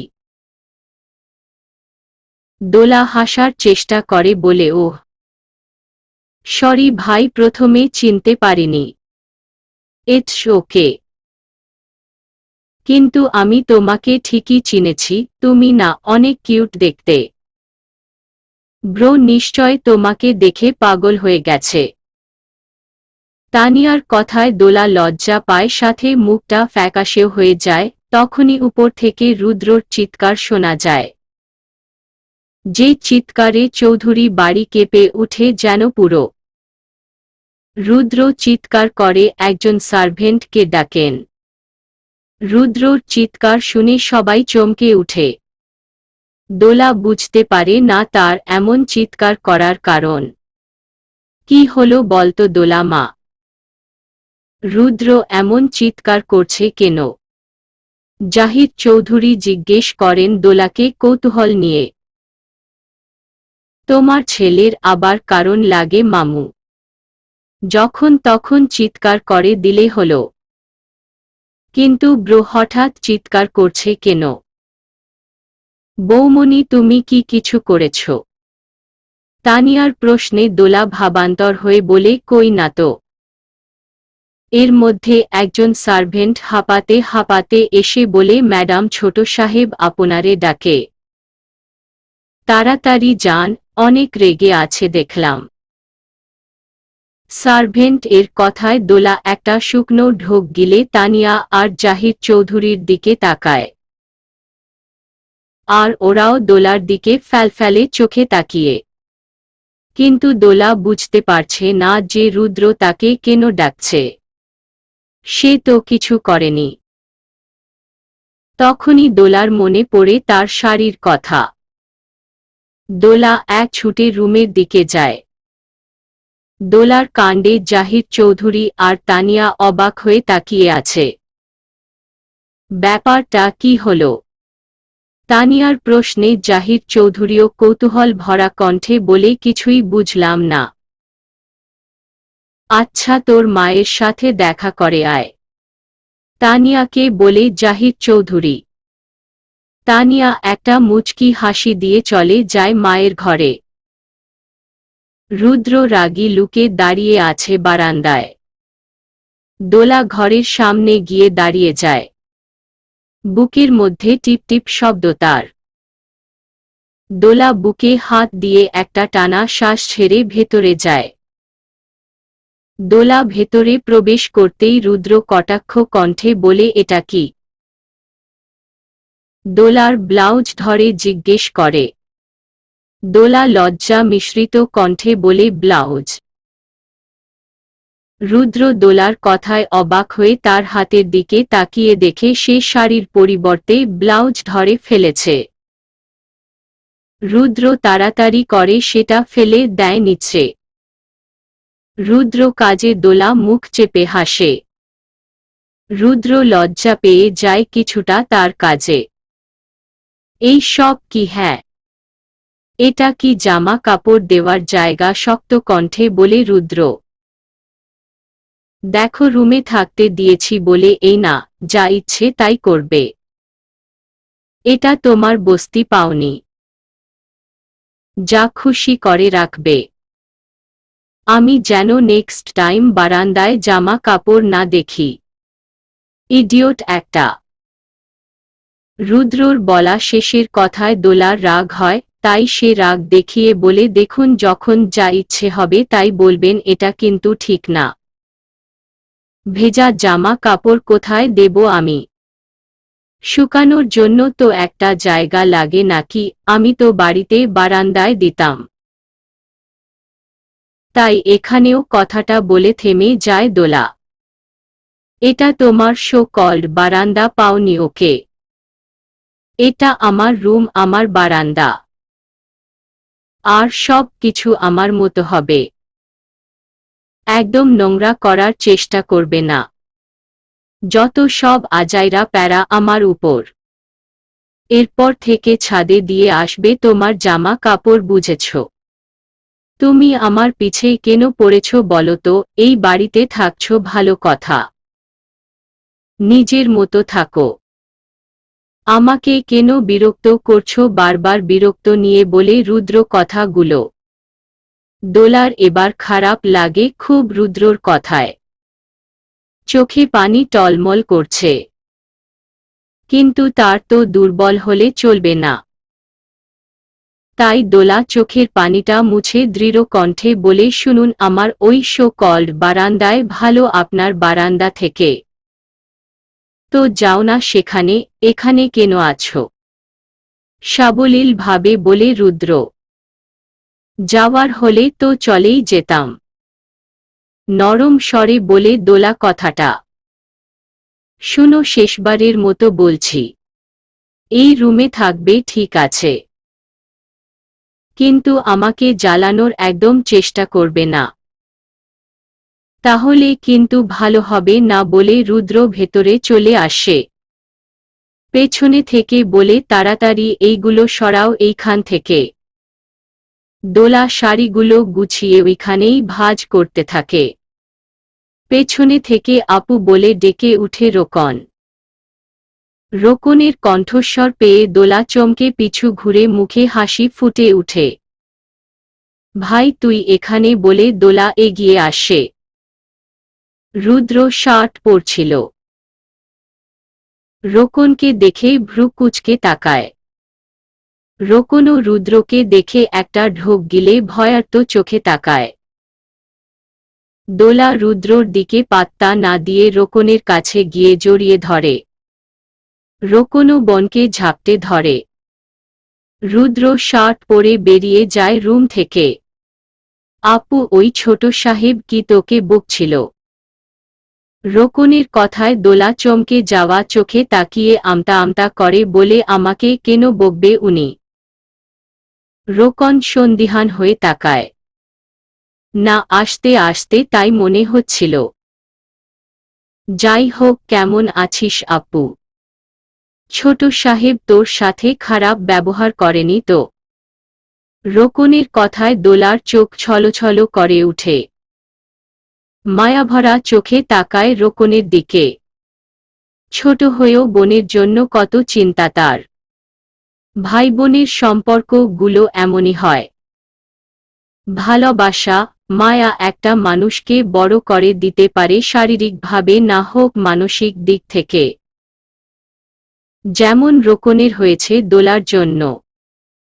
আমি অনেক ভালো আছি ভাই। এখানে সবাই অনেক ভালো। আমার সাথে কেউ খারাপ ব্যবহার করেনি। তুই কেমন আছিস? খেয়েছিস দুপুরে? রোকন মাথা ঝাঁকিয়ে হ্যাঁ বলে। বাবা কেমন আছে ভাই? বাবা এই দুদিন একবারও এলোও না তো এই বাড়িতে। মলিন চেহারায় আহত কণ্ঠে বলে দোলা কথাটা। বাবা ভালো নেই আপু। তুই চলে আসার পর থেকে মন খারাপ করে থাকে সব সময়। জানিস আপু, বাবা মনে হয় এখানে ড্রাইভারের চাকরিটা আর করবে না। রোকনের কথায় দোলা চমকানো চোখে তাকিয়ে বলে, কি বলছিস? এই চাকরিটা হারালে বাবা একদম নিঃস্ব হয়ে যাবে। কোথাও কাজ পাবে না। এখন কাজের বাজার বড় কঠিন। সে কিছু জানি না আমি। কিন্তু বাবা বলছিল, জানিস, মেয়ের বাড়িতে কাজ করা ঠিক হবে না। যত হোক ওইটা মেয়ের শ্বশুর বাড়ি। আমার জন্য বাবার এত সমস্যা বলে কান্না করে উঠে দোলা। না রে আপু, তুই তো কিছু করিস নাই। বরং বাবাই তোকে এখানে জোর করে বিয়ে দিয়েছে, আমি জানি সেটা। তবে বাবা যে সিদ্ধান্ত নিয়েছে একদম ঠিক। আমাদের কষ্ট হলেও মানতে হবে। দোলা রোকনের মাথায় হাত বুলিয়ে বলে, তুই অনেক বড় হয়ে গেছিস রে ভাই। অনেক কিছু বুঝতে শিখে গেছিস। বাবার দিকে খেয়াল রাখিস আর নিজের যত্নও নিস। এখন আমি নেই যে তোদের সামলাবো। অনেক মিস করি রে আপু তোকে। তোর হাতের রান্না, তোর শাসন, আদর, ভালোবাসা সব কিছু মিস করি। তুই কেন আমাকে একা রেখে চলে আসলি বলতো? কথাটা বলতেই রোকন কান্না করে দেয়। দোলা শক্ত করে জড়িয়ে ধরে রোকনকে। দুই ভাইবোনের চোখের পানিতে প্রকাশ পাচ্ছে অভিমান মিশ্রিত ভালোবাসা। রাতে তানিয়া জাহির চৌধুরী দোলা বসে আড্ডা দিচ্ছে। জেসমিন চৌধুরী আজ অনেক খুশি তার মেয়ে আসায়। তবে একদিক থেকে তিনি ভীষণ আপসেটও।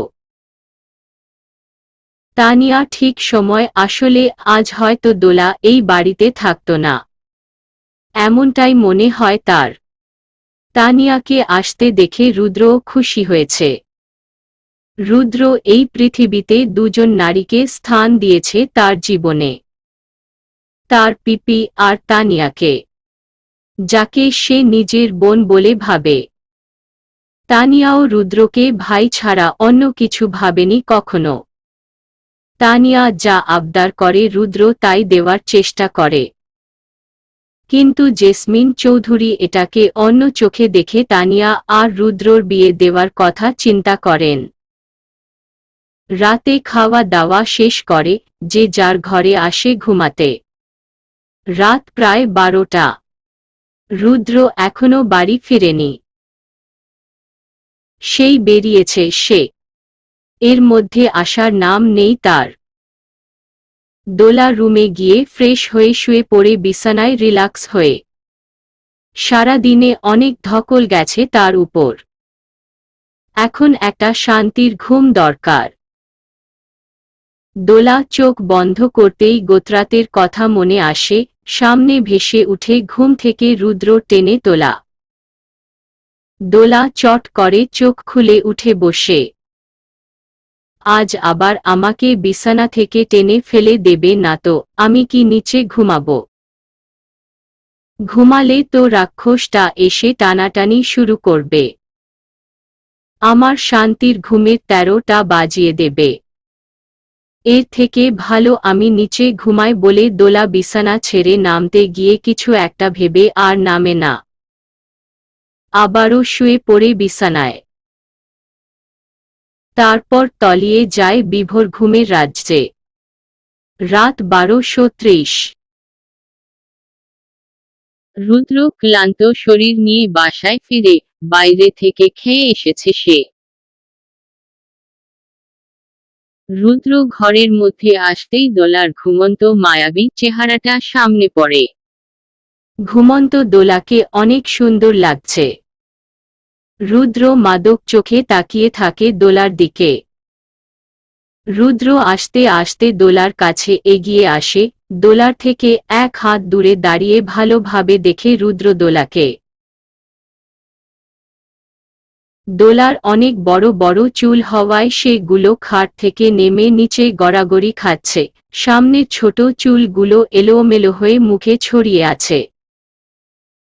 এর জন্য যেন দোলাকে আরও বেশি মায়াবী দেখাচ্ছে। রুদ্র এর আগে কোনো মেয়েকে এত নিখুঁতভাবে দেখেনি একজনকে ছাড়া। আজ আবার দোলার দিকে পূর্ণ দৃষ্টি দিল ঘুমন্ত দোলাকে। কিছু সময় যেতে রুদ্রর হুঁশ ফিরে। এখন সে কি করছিল ভেবে নিজের উপর রাগ সাথে ঘৃণা আসে। রুদ্র মুখকৃতি বদলে যায়। স্বাভাবিক মুখটা লাল আভাব ফুটে উঠে রাগে। নাকের ডগা শক্ত হয়ে আসে ফুলে। রুদ্র দোলাকে আবারও আগের রাতের ন্যায় হাত ধরে জোরে টান দিয়ে উঠায়। তবে এবার আর দোলা নিচে পড়ে না, কারণ দোলা আজ নিজেকে সামলে নেয়। দোলা ঘুম ঘুম চোখে রুদ্র দিকে তাকিয়ে দেখে রুদ্র চোখ লাল করে তাকিয়ে আছে তার দিকে। কিন্তু দোলা সে রাগের পাত্তা না দিয়ে ঘুমন্ত কণ্ঠে বলে, কি শুরু করেছেন? ঘুমাইলে হাত ধরে টান দেন কেন? আপনার জন্য কি একটু শান্তি মতো ঘুমাতেও পারবো না? বলে একটা লম্বা হাই তুলে দোলা। কাঁচা ঘুম ভেঙে যাওয়ায় দোলার অস্বস্তি লাগছে খুব। রুদ্রর উত্তর না পেয়ে দোলা আবার ঘুমাতে যায়, তখনই রুদ্র চিৎকার করে বলে, তুমি আমার বিছানায় কেন ঘুমিয়েছ? তোমাকে না আমি গতকাল বারণ করেছি। আমার বিছানায় তোমার কোনো জায়গা নেই বলেছি না আমি? ঘরে থাকতে দিয়েছি মানে এই না সব কিছু তুমি অধিকার খাটাবে। নিচে যাও, আমি ঘুমাবো, বড্ড ক্লান্ত লাগছে। তোমার সাথে বকার মুড নেই তো ঘুমান না। কে বারণ করছে আপনাকে? কিন্তু আমার ঘুমটা কেন নষ্ট করছেন আপনি? ন্যাকাসুরে বলে দোলা। ঘুমাবো মানে? কোথায় ঘুমাবো আমি? তোমার পাশে। হ্যাঁ তো সরাসরি জবাব দেয় দোলা। Shut up. তুমি ভাবলে কি করে আমি তোমার সাথে এক বিছানায় ঘুমাবো? দেখো রাত করে আমি কোনো সিক্রেট করতে চাই না। ভালোই ভালোই বলছি বিছানা ছেড়ে নামো। দেখুন আমিও কোনো ঝামেলা করতে চাই না, তাই বলছি ঘুমিয়ে পড়ুন। আমার পাশে না ঘুমাতে চাইলে আপনি নিচে যেতে পারেন, আমার সমস্যা নেই। গাছাড়া ভাব নিয়ে বলে দোলা। হোয়াটট জোরে বলে উঠে রুদ্র কথাটা। রুদ্র চিৎকারে দোলা কানে আঙুল দিয়ে বলে, এই সব সময় এমন চিৎকার করবেন না তো। কানটা না শেষ হয়ে যায় কবে আপনার জন্য? আচ্ছা আপনি কি আমাকে কানে কালা করার চিন্তায় আছেন, যাতে আপনি আমাকে ইচ্ছে মতো কথা শোনাতে পারেন আর আমি কিছু না বলতে পারি? Just shut up. রসিকতা হচ্ছে আমার সাথে মাঝরাতে? তোমার কি মনে হয় আমি জোক করছি তোমার সাথে? আমি তোমার সাহস দেখে অবাক হয়ে যাচ্ছি জাস্ট। খুব বেশি বাড়াবাড়ি করছো কিন্তু তুমি এবার। এই কথাগুলো না কাল থেকে অনেকবার শুনেছি, নতুন কিছু থাকলে বলুন আর না হলে ঘুমাতে দিন, আমার কিন্তু ভীষণ ঘুম পাচ্ছে। নিচে গিয়ে ঘুমাও। নামো বলছি। আমি যাব না, আমি এখানেই ঘুমাবো। আপনার সমস্যা হলে আপনি নিচে ঘুমান, আমার কোনো প্রবলেম নেই আপনার সাথে ঘুমাতে। মুখ চেপে হাসে কথাটা বলে দোলা। বুঝেছি তুমি এইভাবে শুনবে না বলে রুদ্র দোলার দিকে এগিয়ে আসতে চাইলে দোলা লাফ দিয়ে উঠে বলে, এই দেখুন একদম ভালো হবে না গায়ে হাত দিলে। আমার শরীরের ক্ষতগুলো কিন্তু এখন রয়ে গেছে। আমি কিন্তু সকালে থানায় গিয়ে আপনার নামে অভিযোগ দেব, এইগুলো দেখিয়ে বলে রাখছি। দোলার কথায় রুদ্র থেমে যায়। ঘৃণাভরা দৃষ্টি নিয়ে তাকিয়ে বলে, তুমি আসলেই একটা বাজে মেয়ে, স্টুপিড গার্ল। তবে ভেবো না আমি তোমার সাথে এক বিছানায় ঘুমাবো। তোমার ব্যবস্থা তো আমি আগে করব বলে রুদ্র একটা বালিশ নিয়ে সোফায় চলে যায়। দোলা একটা বিশ্বজয়ের হাসি দিয়ে শুয়ে পড়ে। রুদ্রর জন্য দোলার একটু খারাপও লাগছে, কিন্তু কিছু করার নেই দোলার। রুদ্র সামনে টিকে থাকতে হলে তাকে এইগুলো করাই লাগবে। রুদ্র অনেকক্ষণ ধরে ঘুমানোর চেষ্টা করছে। কিন্তু তার ঘুম আসছে না। আসলে সে সোফায় শুয়ে শান্তি পাচ্ছে না। রুদ্র উঠে বসে পড়ে বিরক্ত নিয়ে। ঘর অন্ধকার প্রায়। ড্রিম লাইটের মৃদু আলোর আবছা দেখা যাচ্ছে সবকিছু। রুদ্র মাথা উঁচু করে দেখে দোলা ঘুমিয়ে গেছে নাকি। রুদ্র কিছুক্ষণ তাকিয়ে থাকার পর বুঝতে পারে দোলা ঘুমিয়ে গেছে। কারণ দোলা একদম নড়াচড়া করছে না। রুদ্র বালিশটা নিয়ে আস্তে আস্তে খাটের কাছে গিয়ে বালিশটা রেখে দোলার থেকে দূরে শুয়ে পড়ে পাশ ফিরে। রুদ্র, তোর কি দিন আসলো, একটা বাচ্চা মেয়ে তোকে এইভাবে ফাঁসিয়ে দেবে ভাবিনি। নিজেকে নিজে বলে রুদ্র। এরপর সেও পাড়ি দেয় ঘুম রাজ্যে। সারাদিনের ক্লান্তিতে ঘুমরা খুব সহজেই ধরা দেয় রুদ্রর কাছে। রুদ্র ঘুমিয়ে গেলে দোলা ঘুরে রুদ্রকে দেখে মুচকি হাসে। দোলা এতক্ষণ জেগেই ছিল, কিন্তু সেটা রুদ্রকে বুঝতে দেয়নি। জেগে থেকেই রুদ্রর কাণ্ড দেখে লুকিয়ে হাসতে ছিল দোলা। আমি একটু একটু করে আপনার সকল অভিমান শেষ করে দেব ছোট সাহেব। যে মেয়েদের আপনি হীন চোখে দেখেন, একদিন তাদেরকেই আপনি রেসপেক্ট করবেন মন থেকে। কিন্তু তার আগে আমাকে জানতে হবে মেয়েদের কেন আপনি সহ্য করতে পারেন না। কেন এত ক্ষোভ মেয়ে জাতির প্রতি। এরপর দোলাও ঘুমিয়ে যায়। চারিদিকে দিনের আলোয় ভরে উঠছে। পাখিদের কিচিরমিচির শব্দে কলরব তুলেছে। শীতল হাওয়ারা ছুঁয়ে যাচ্ছে প্রকৃতি। এখনো পুরোপুরি দিনের আলো ফুটেনি। দোলার ঘুম ভেঙে যায় এই সময়। দোলা জানালা দিয়ে বাইরে তাকিয়ে দেখার চেষ্টা করে, কিন্তু কিছুই দেখতে পায় না। কারণ ঠাই দিয়ে পর্দা সরানো আছে। দোলা ঘড়ির দিকে তাকিয়ে দেখে 5:30 বাজছে। দোলা নামাজের জন্য তাড়াতাড়ি করে উঠতে গিয়ে বাধে আরেক বিপত্তি। দোলার ঘুম ভাঙতেই উঠে যেতে নেয়, তখনই ওড়নায় টান পড়ে আবার শুয়ে পড়ে দোলা। পাশ ফিরে তাকিয়ে দেখে রুদ্র দোলার ওড়নাটা হাতের মধ্যে পেঁচিয়ে বুকের সাথে চেপে ধরে বাচ্চাদের মতো শুয়ে আছে। দোলার মুখে এক চিলতে হাসির রোদ উকি দেয় রুদ্রকে এমন শান্ত হয়ে ঘুমাতে দেখে। রুদ্রকে এখন যে কেউ দেখলেই প্রেমে পড়তে বাধ্য।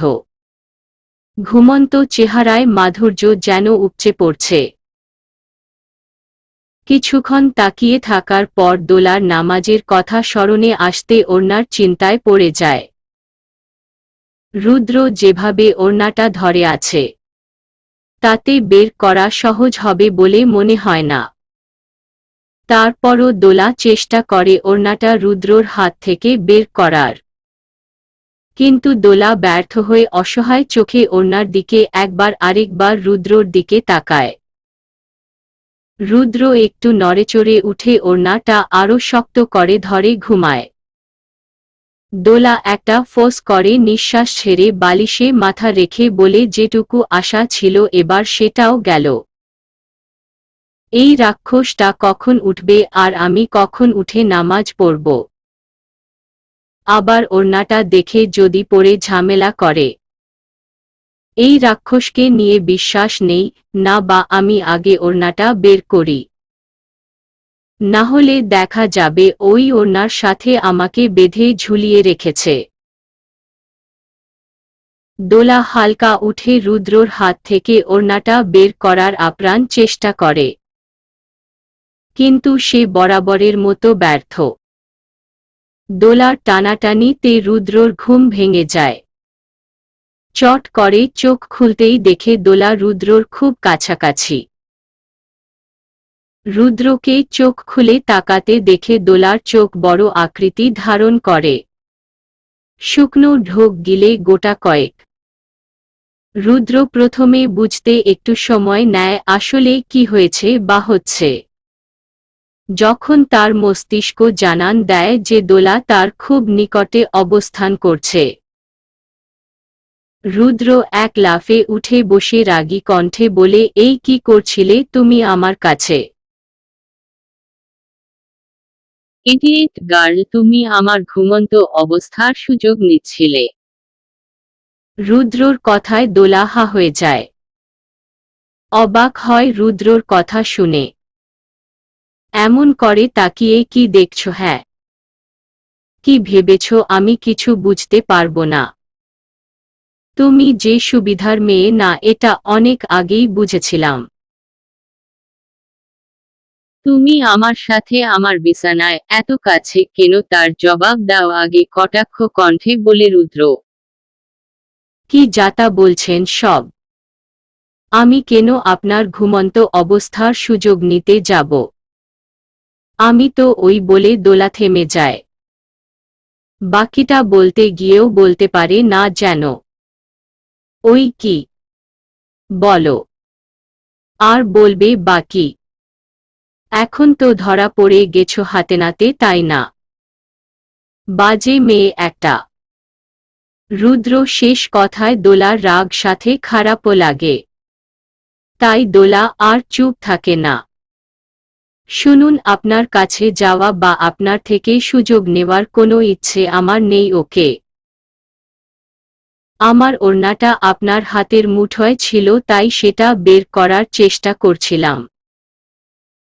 আর আমি আপনার কাছে আপনার বিছানায় না, বরং আপনি আমার কাছে আমার বিছানায় চলে আসছেন। না মানে বিছানা আপনারই, তবে সেটা কাল রাতে ছিল না, আপনি সোফায় শুয়েছিলেন। কিন্তু আপনি আমার পাশে কি করছেন আর আমার ওড়না ধরে বা ঘুমিয়েছিলেন কেন? এর কোনো জবাব আছে আপনাদের কাছে? দোলার কথায় রুদ্র ছোট ছোট চোখ করে তাকায়। সত্যি তো সে সোফায় গিয়েছিল ঘুমাতে। তারপর সে তো নিজেই এসেছে এখানে। আর ওড়নাটাও ধরে ফেলেছে ঘুমের মধ্যে। শীত মনে মনে একটা ধিক্কার দেয় নিজেকে রুদ্র। আর দোলা, সে তো এখনো কৌতূহল ভরা চোখে তাকিয়ে আছে রুদ্রর দিকে। রুদ্রর জবাব দেওয়ার মতো কোনো ভাষা নেই আপাতত। তাই সে আর কিছু না বলে বিছানা ছেড়ে নেমে বারান্দায় চলে যায়। দোলা ওড়নাটা টেনে বারান্দায় একবার উকি দিয়ে ওয়াশরুমে ঢুকে যায়। দোলা রেডি হচ্ছে, কারণ সে কলেজে যাবে তাই। জাহিদ চৌধুরীর আদেশ, দোলাকে পড়াশোনা ভালোভাবে চালিয়ে যেতে হবে।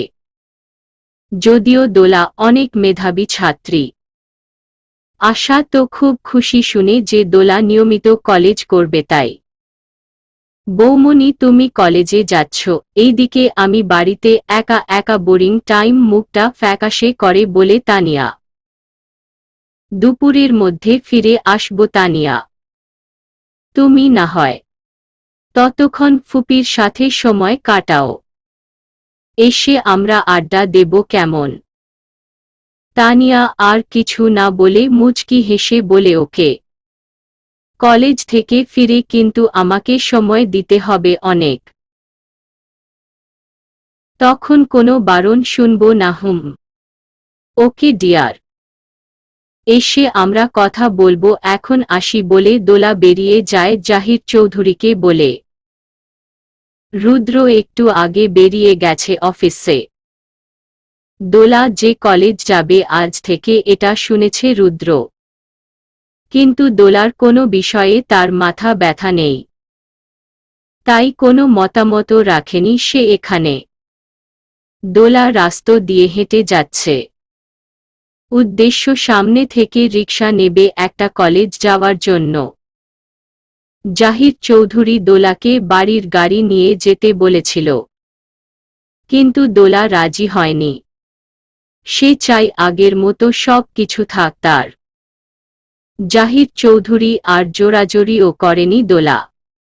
সেও চায় দোলা তার স্বাধীন মতো চালুক। দোলা রাস্তার মোড় ঘুরতেই একটা বড় গাড়ি তার সামনে ব্রেক করে। আচমকা এমন হওয়ায় দোলা ঘাবড়ে যাওয়া চোখ তাকিয়ে ভয় পেয়ে যায় কিছুটা। দোলা দু কদম পিছিয়েও আসে এতে করে। দোলার তো সেই পরিমাণ রাগ হচ্ছে গাড়ির মালিকের প্রতি। এমন করে কেউ গাড়ি চালায় রাস্তায়? দোলা কিছু বলার জন্য উদ্ধৃত হয়, তখনই গাড়ি থেকে বেরিয়ে আসে একজন সুদর্শন পুরুষ। সরি ভাবি, আমি বুঝতে পারিনি। আসলে আপনাকে দেখে হঠাৎ ব্রেক করা, তাই এমন হয়ে গেছে। আপনার কোথাও লাগেনি তো? দোলা তো পুরো বেকুব বনে দাঁড়িয়ে আছে। চেনা নেই জানা নেই তাকে ভাবি বলছে। মাথায় কি সমস্যা আছে নাকি? না, সে আমাকে চিনে, আমি তাকে চিনি না। এই সব ভাবনা চিন্তার মধ্যে রাজ বলে, কি হলো, কথা বলছেন না কেন ভাবি? ওহ সরি, আপনাকে তো আমার পরিচয়ই দেওয়া হয়নি। আমি রাজ, আপনার একমাত্র স্বামী, রুদ্রর একমাত্র বেস্ট ফ্রেন্ড। রুদ্রর বন্ধু শুনে দোলা একটা স্বস্তির শ্বাস ছেড়ে বলে, ওহ, আমি তো একটু অবাকই হয়েছিলাম আপনার কথায়। তো কেমন আছেন ভাবি? রাজের কথায় দোলা মুচকি হেসে বলে, জি ভালো। আপনি? রাজ আর দোলা কিছুক্ষণ কৌশল বিনিময় করার পর দোলা বলে, আচ্ছা ভাইয়া, আমি আসি এখন। আমার কলেজে যাওয়ার দেরি হয়ে যাচ্ছে। বাড়িতে আসেন, একদিন কথা হবে। রাজও হাসি মুখে দোলাকে বিদায় দিয়ে গাড়িতে উঠতে গিয়ে আবার থেমে যায়। দোলাকে আবার পিছু ডেকে উঠে। রাজের ডাকে দোলা ভ্রু কুঁচকে রাজের দিকে তাকালে। রাজ সংকোচ নিয়ে বলে, সরি ভাবি, পিছু ডেকে ফেললাম। সমস্যা নেই ভাইয়া, বলুন। আসলে ভাবি, আমি জানি রুদ্র আপনার সাথে অনেক মিসবিহেভ করে। ওর ব্যবহারে আপনি কিছু মনে করবেন না প্লিজ। ও কিন্তু ভালো। ওর মনটাও অনেক নরম, তবে কিছু ঘটনা ওর জীবনকে বদলে দিয়েছে, এত কঠিন মানুষে পরিণত করে দিয়েছে। মেয়েদের কিন্তু রুদ্র এত ঘৃণা করত না আগে, জানেনে, কিন্তু ওর জীবন ওকে নিয়ে উপহাস করেছে।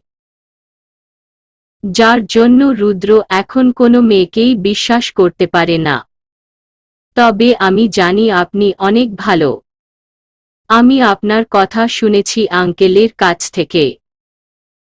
আঙ্কেল বিশ্বাস করেন যে রুদ্রকে একমাত্র আপনি পারবেন ঠিক করতে, ওর ভুল ধারণাগুলো আপনি ভাঙতে পারবেন, এমনকি সে বিশ্বাস আমারও আছে আপনার উপর। সাবলীল ভাষায় বলে কথাগুলো রাজ। দোলা কৌতূহল নিয়ে বলে, আচ্ছা ভাইয়া, ওনার সাথে কি এমন হয়েছিল যার জন্য উনি এমন? উনি মেয়েদের ঘৃণা করে, কি এমন কারণ থাকতে পারে? দোলার কথায় রাজ করুণ চাহনি নিয়ে বলে, সে অনেক কথা ভাবি, অন্য একদিন বলবো, সময় করে। আপনার তো দেরি হয়ে যাচ্ছে। তবে হ্যাঁ, যদি কোনো সাহায্য লাগে অবশ্যই আমাকে বলবেন। আমার বন্ধুকে ঠিক করার জন্য আমি সব রকম কাজ করতে রাজি। আমি চাই ওর মুখে হাসি ফিরে আসুক। ওর মধ্যেকার চাপা কষ্টগুলো দূর হয়ে নতুন করে বাঁচুক, আপনাকে আঁকড়ে ধরে। শুধু আপনার কাছে একটা অনুরোধ ভাবি। রুদ্রর ব্যবহারে কষ্ট পেয়ে ওকে ছেড়ে যাবেন না। সব কিছু উপেক্ষা করে আপনি রুদ্র পাশে থাকবেন। দেখবেন রুদ্র একদিন আপনাকে ভালোবাসবে ঠিক। উনি আপনার বন্ধু হতে পারে, কিন্তু এখন আমার স্বামী ভাইয়া। তাই আমার দায়িত্বটা অনেক। একজন স্ত্রী কখনোই তার স্বামীকে ছেড়ে যায় না, যতই খারাপ সময় আসুক তার। আমি একজন বাঙালি মেয়ে। বিয়ে সংসারে আমিও অভ্যস্ত। তাই আমি আমার স্বামীর পাশে থাকতে চাই সব সময়। সে আমার সাথে যেমন ব্যবহার করুক সেটা যায় আসে না। তাছাড়া আমি তো সব আগে থেকে জেনেই বিয়েটা করেছি। তাহলে এখন আমার সমস্যা থাকার কথাও নেই। তাই বলবো চিন্তা করবেন না। আমি আপনার বন্ধুর ভুল ধারণাগুলো ভেঙে তবে যাব। তার আগে যাব না। এখন আসি বলে দোলা একটা রিকশা নিয়ে চলে যায়। রাজ মুগ্ধ নয়নে দোলার দিকে তাকিয়ে থেকে একটা মুচকি হাসি দিয়ে বলে, বন্ধু তুই এবার খাঁটি সোনাটা পেয়েছিস। আমার বিশ্বাস ভাবি তোকে নিরাশ করবে না। তুই ভাবির প্রেমে আবদ্ধ হবি। আর সেটা খুব শীঘ্রই। এরপর রাজও উঠে চলে যায় গাড়ি করে। রুদ্র কপালে হাত ঠেকিয়ে বসে আছে অফিসের চেয়ারের সাথে হেলান দিয়ে। দোলার কাজকর্ম খুব করে ভাবাচ্ছে তাকে। দোলার অত্যাচারের পরিমাণ দিন দিন বেড়ে চলেছে। রুদ্র কোনোভাবে দোলাকে জব্দ করতে পারছে না। চোখের সামনে সব সময় সহ্য করতে হচ্ছে তাকে। দোলাকে কিভাবে দূরে সরানো যায় সেই চিন্তায় মগ্ন রুদ্র। আপাতত রুদ্রর মাথায় কিছু আসছে না। রুদ্র একটা ব্ল্যাক কফি দিতে বলে ফাইল নিয়ে বসে। দোলার চিন্তা সে মাথা থেকে আপাতত ঝেড়ে ফেলতে চায়। কিন্তু রুদ্র এটা বুঝতে পারছে না দোলা আস্তে আস্তে কিভাবে তার মস্তিষ্কে জায়গা করে নিচ্ছে। দোলা জ্বালাতন করেও রুদ্র চিন্তার মধ্যে ঢুকে আছে। রুদ্র যত চায় দোলাকে দূরে করতে, কিন্তু তার চিন্তাটা কিন্তু দোলাকে ঘিরেই। আর দোলাও এটাই চায়। রুদ্র যেন তাকে নিয়ে ভাবে, তাতে অভ্যস্ত হয়, যাতে করে দোলা দূরে গেলে রুদ্র দোলার জন্য আকুল হয়ে যায়। দোলার বিরক্ত করা, ঝালানো এইগুলা মিস করে। সব সময় সব বিরক্ত খারাপ হয় না।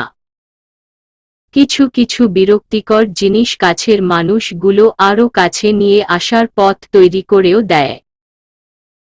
রাশেদ মিয়া বসে আছেন জাহিদ চৌধুরীর সামনে। থমথমে পরিবেশ। জাহিদ চৌধুরী গম্ভীর মুখে বসে আছে রাশেদ মিয়ার দিকে তাকিয়ে।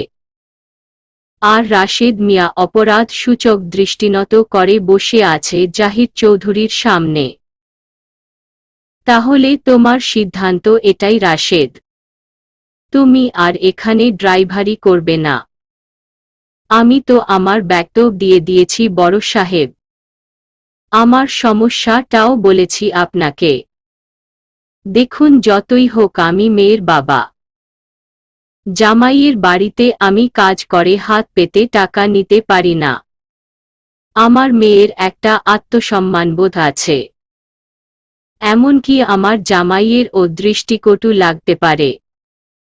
তাই আমি সব দিক বিবেচনা করে এই সিদ্ধান্ত নিয়েছি বড় সাহেব। আপনি দয়া করে আর দ্বিমত করবেন না।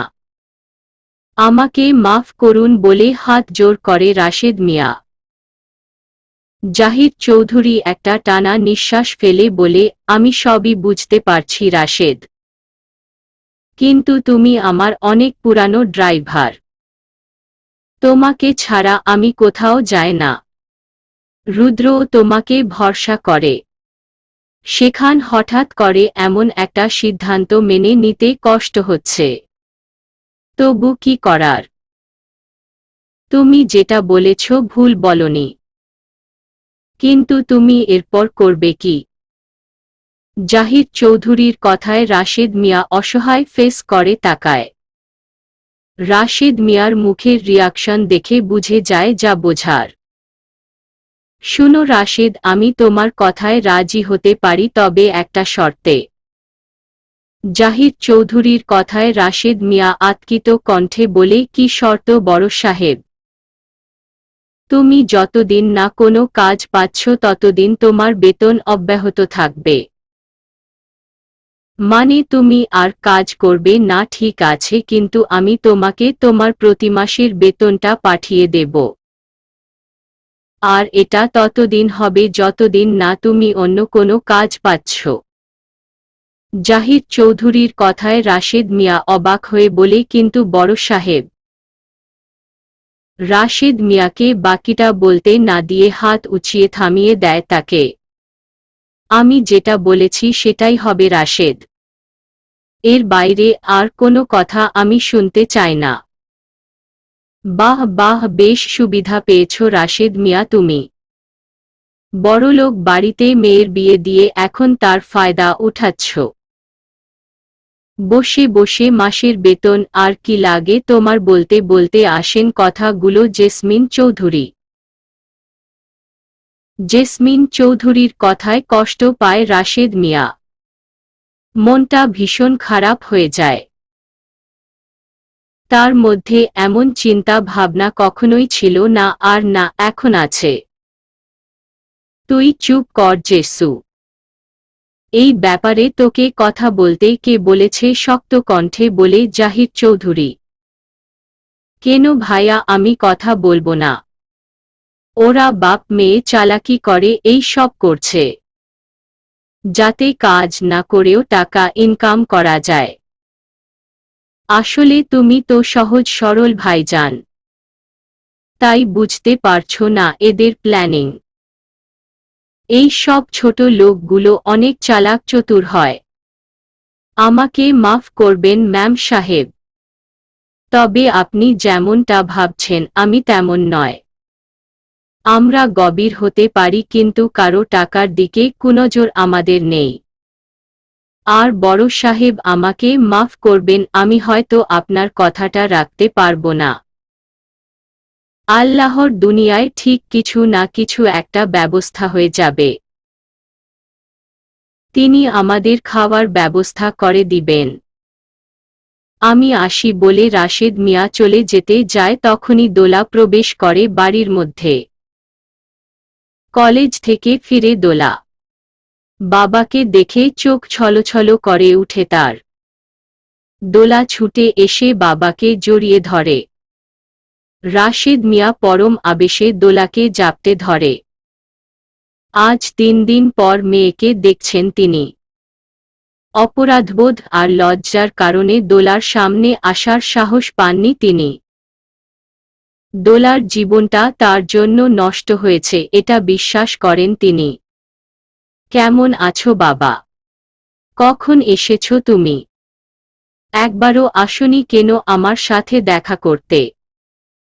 বিয়ে দিয়ে একবারে পর করে দিলে আমাকে বাবা। অভিমান নিয়ে বলে কথাগুলো দোলা। দোলার কথায় রাশেদ মিয়ার কান্না আসতে চায় ভীষণ। রাশেদ মিয়া নিজেকে সামলে নিয়ে হাসি মুখে বলে, না রে, আসলে 2 দিন সময় পাইনি আসার। তুই কেমন আছিস মা? সব ঠিক আছে তো? দোলা বাবার চোখের দিকে তাকিয়ে বলে, বেঠিক থাকার কথা ছিল নাকি বাবা?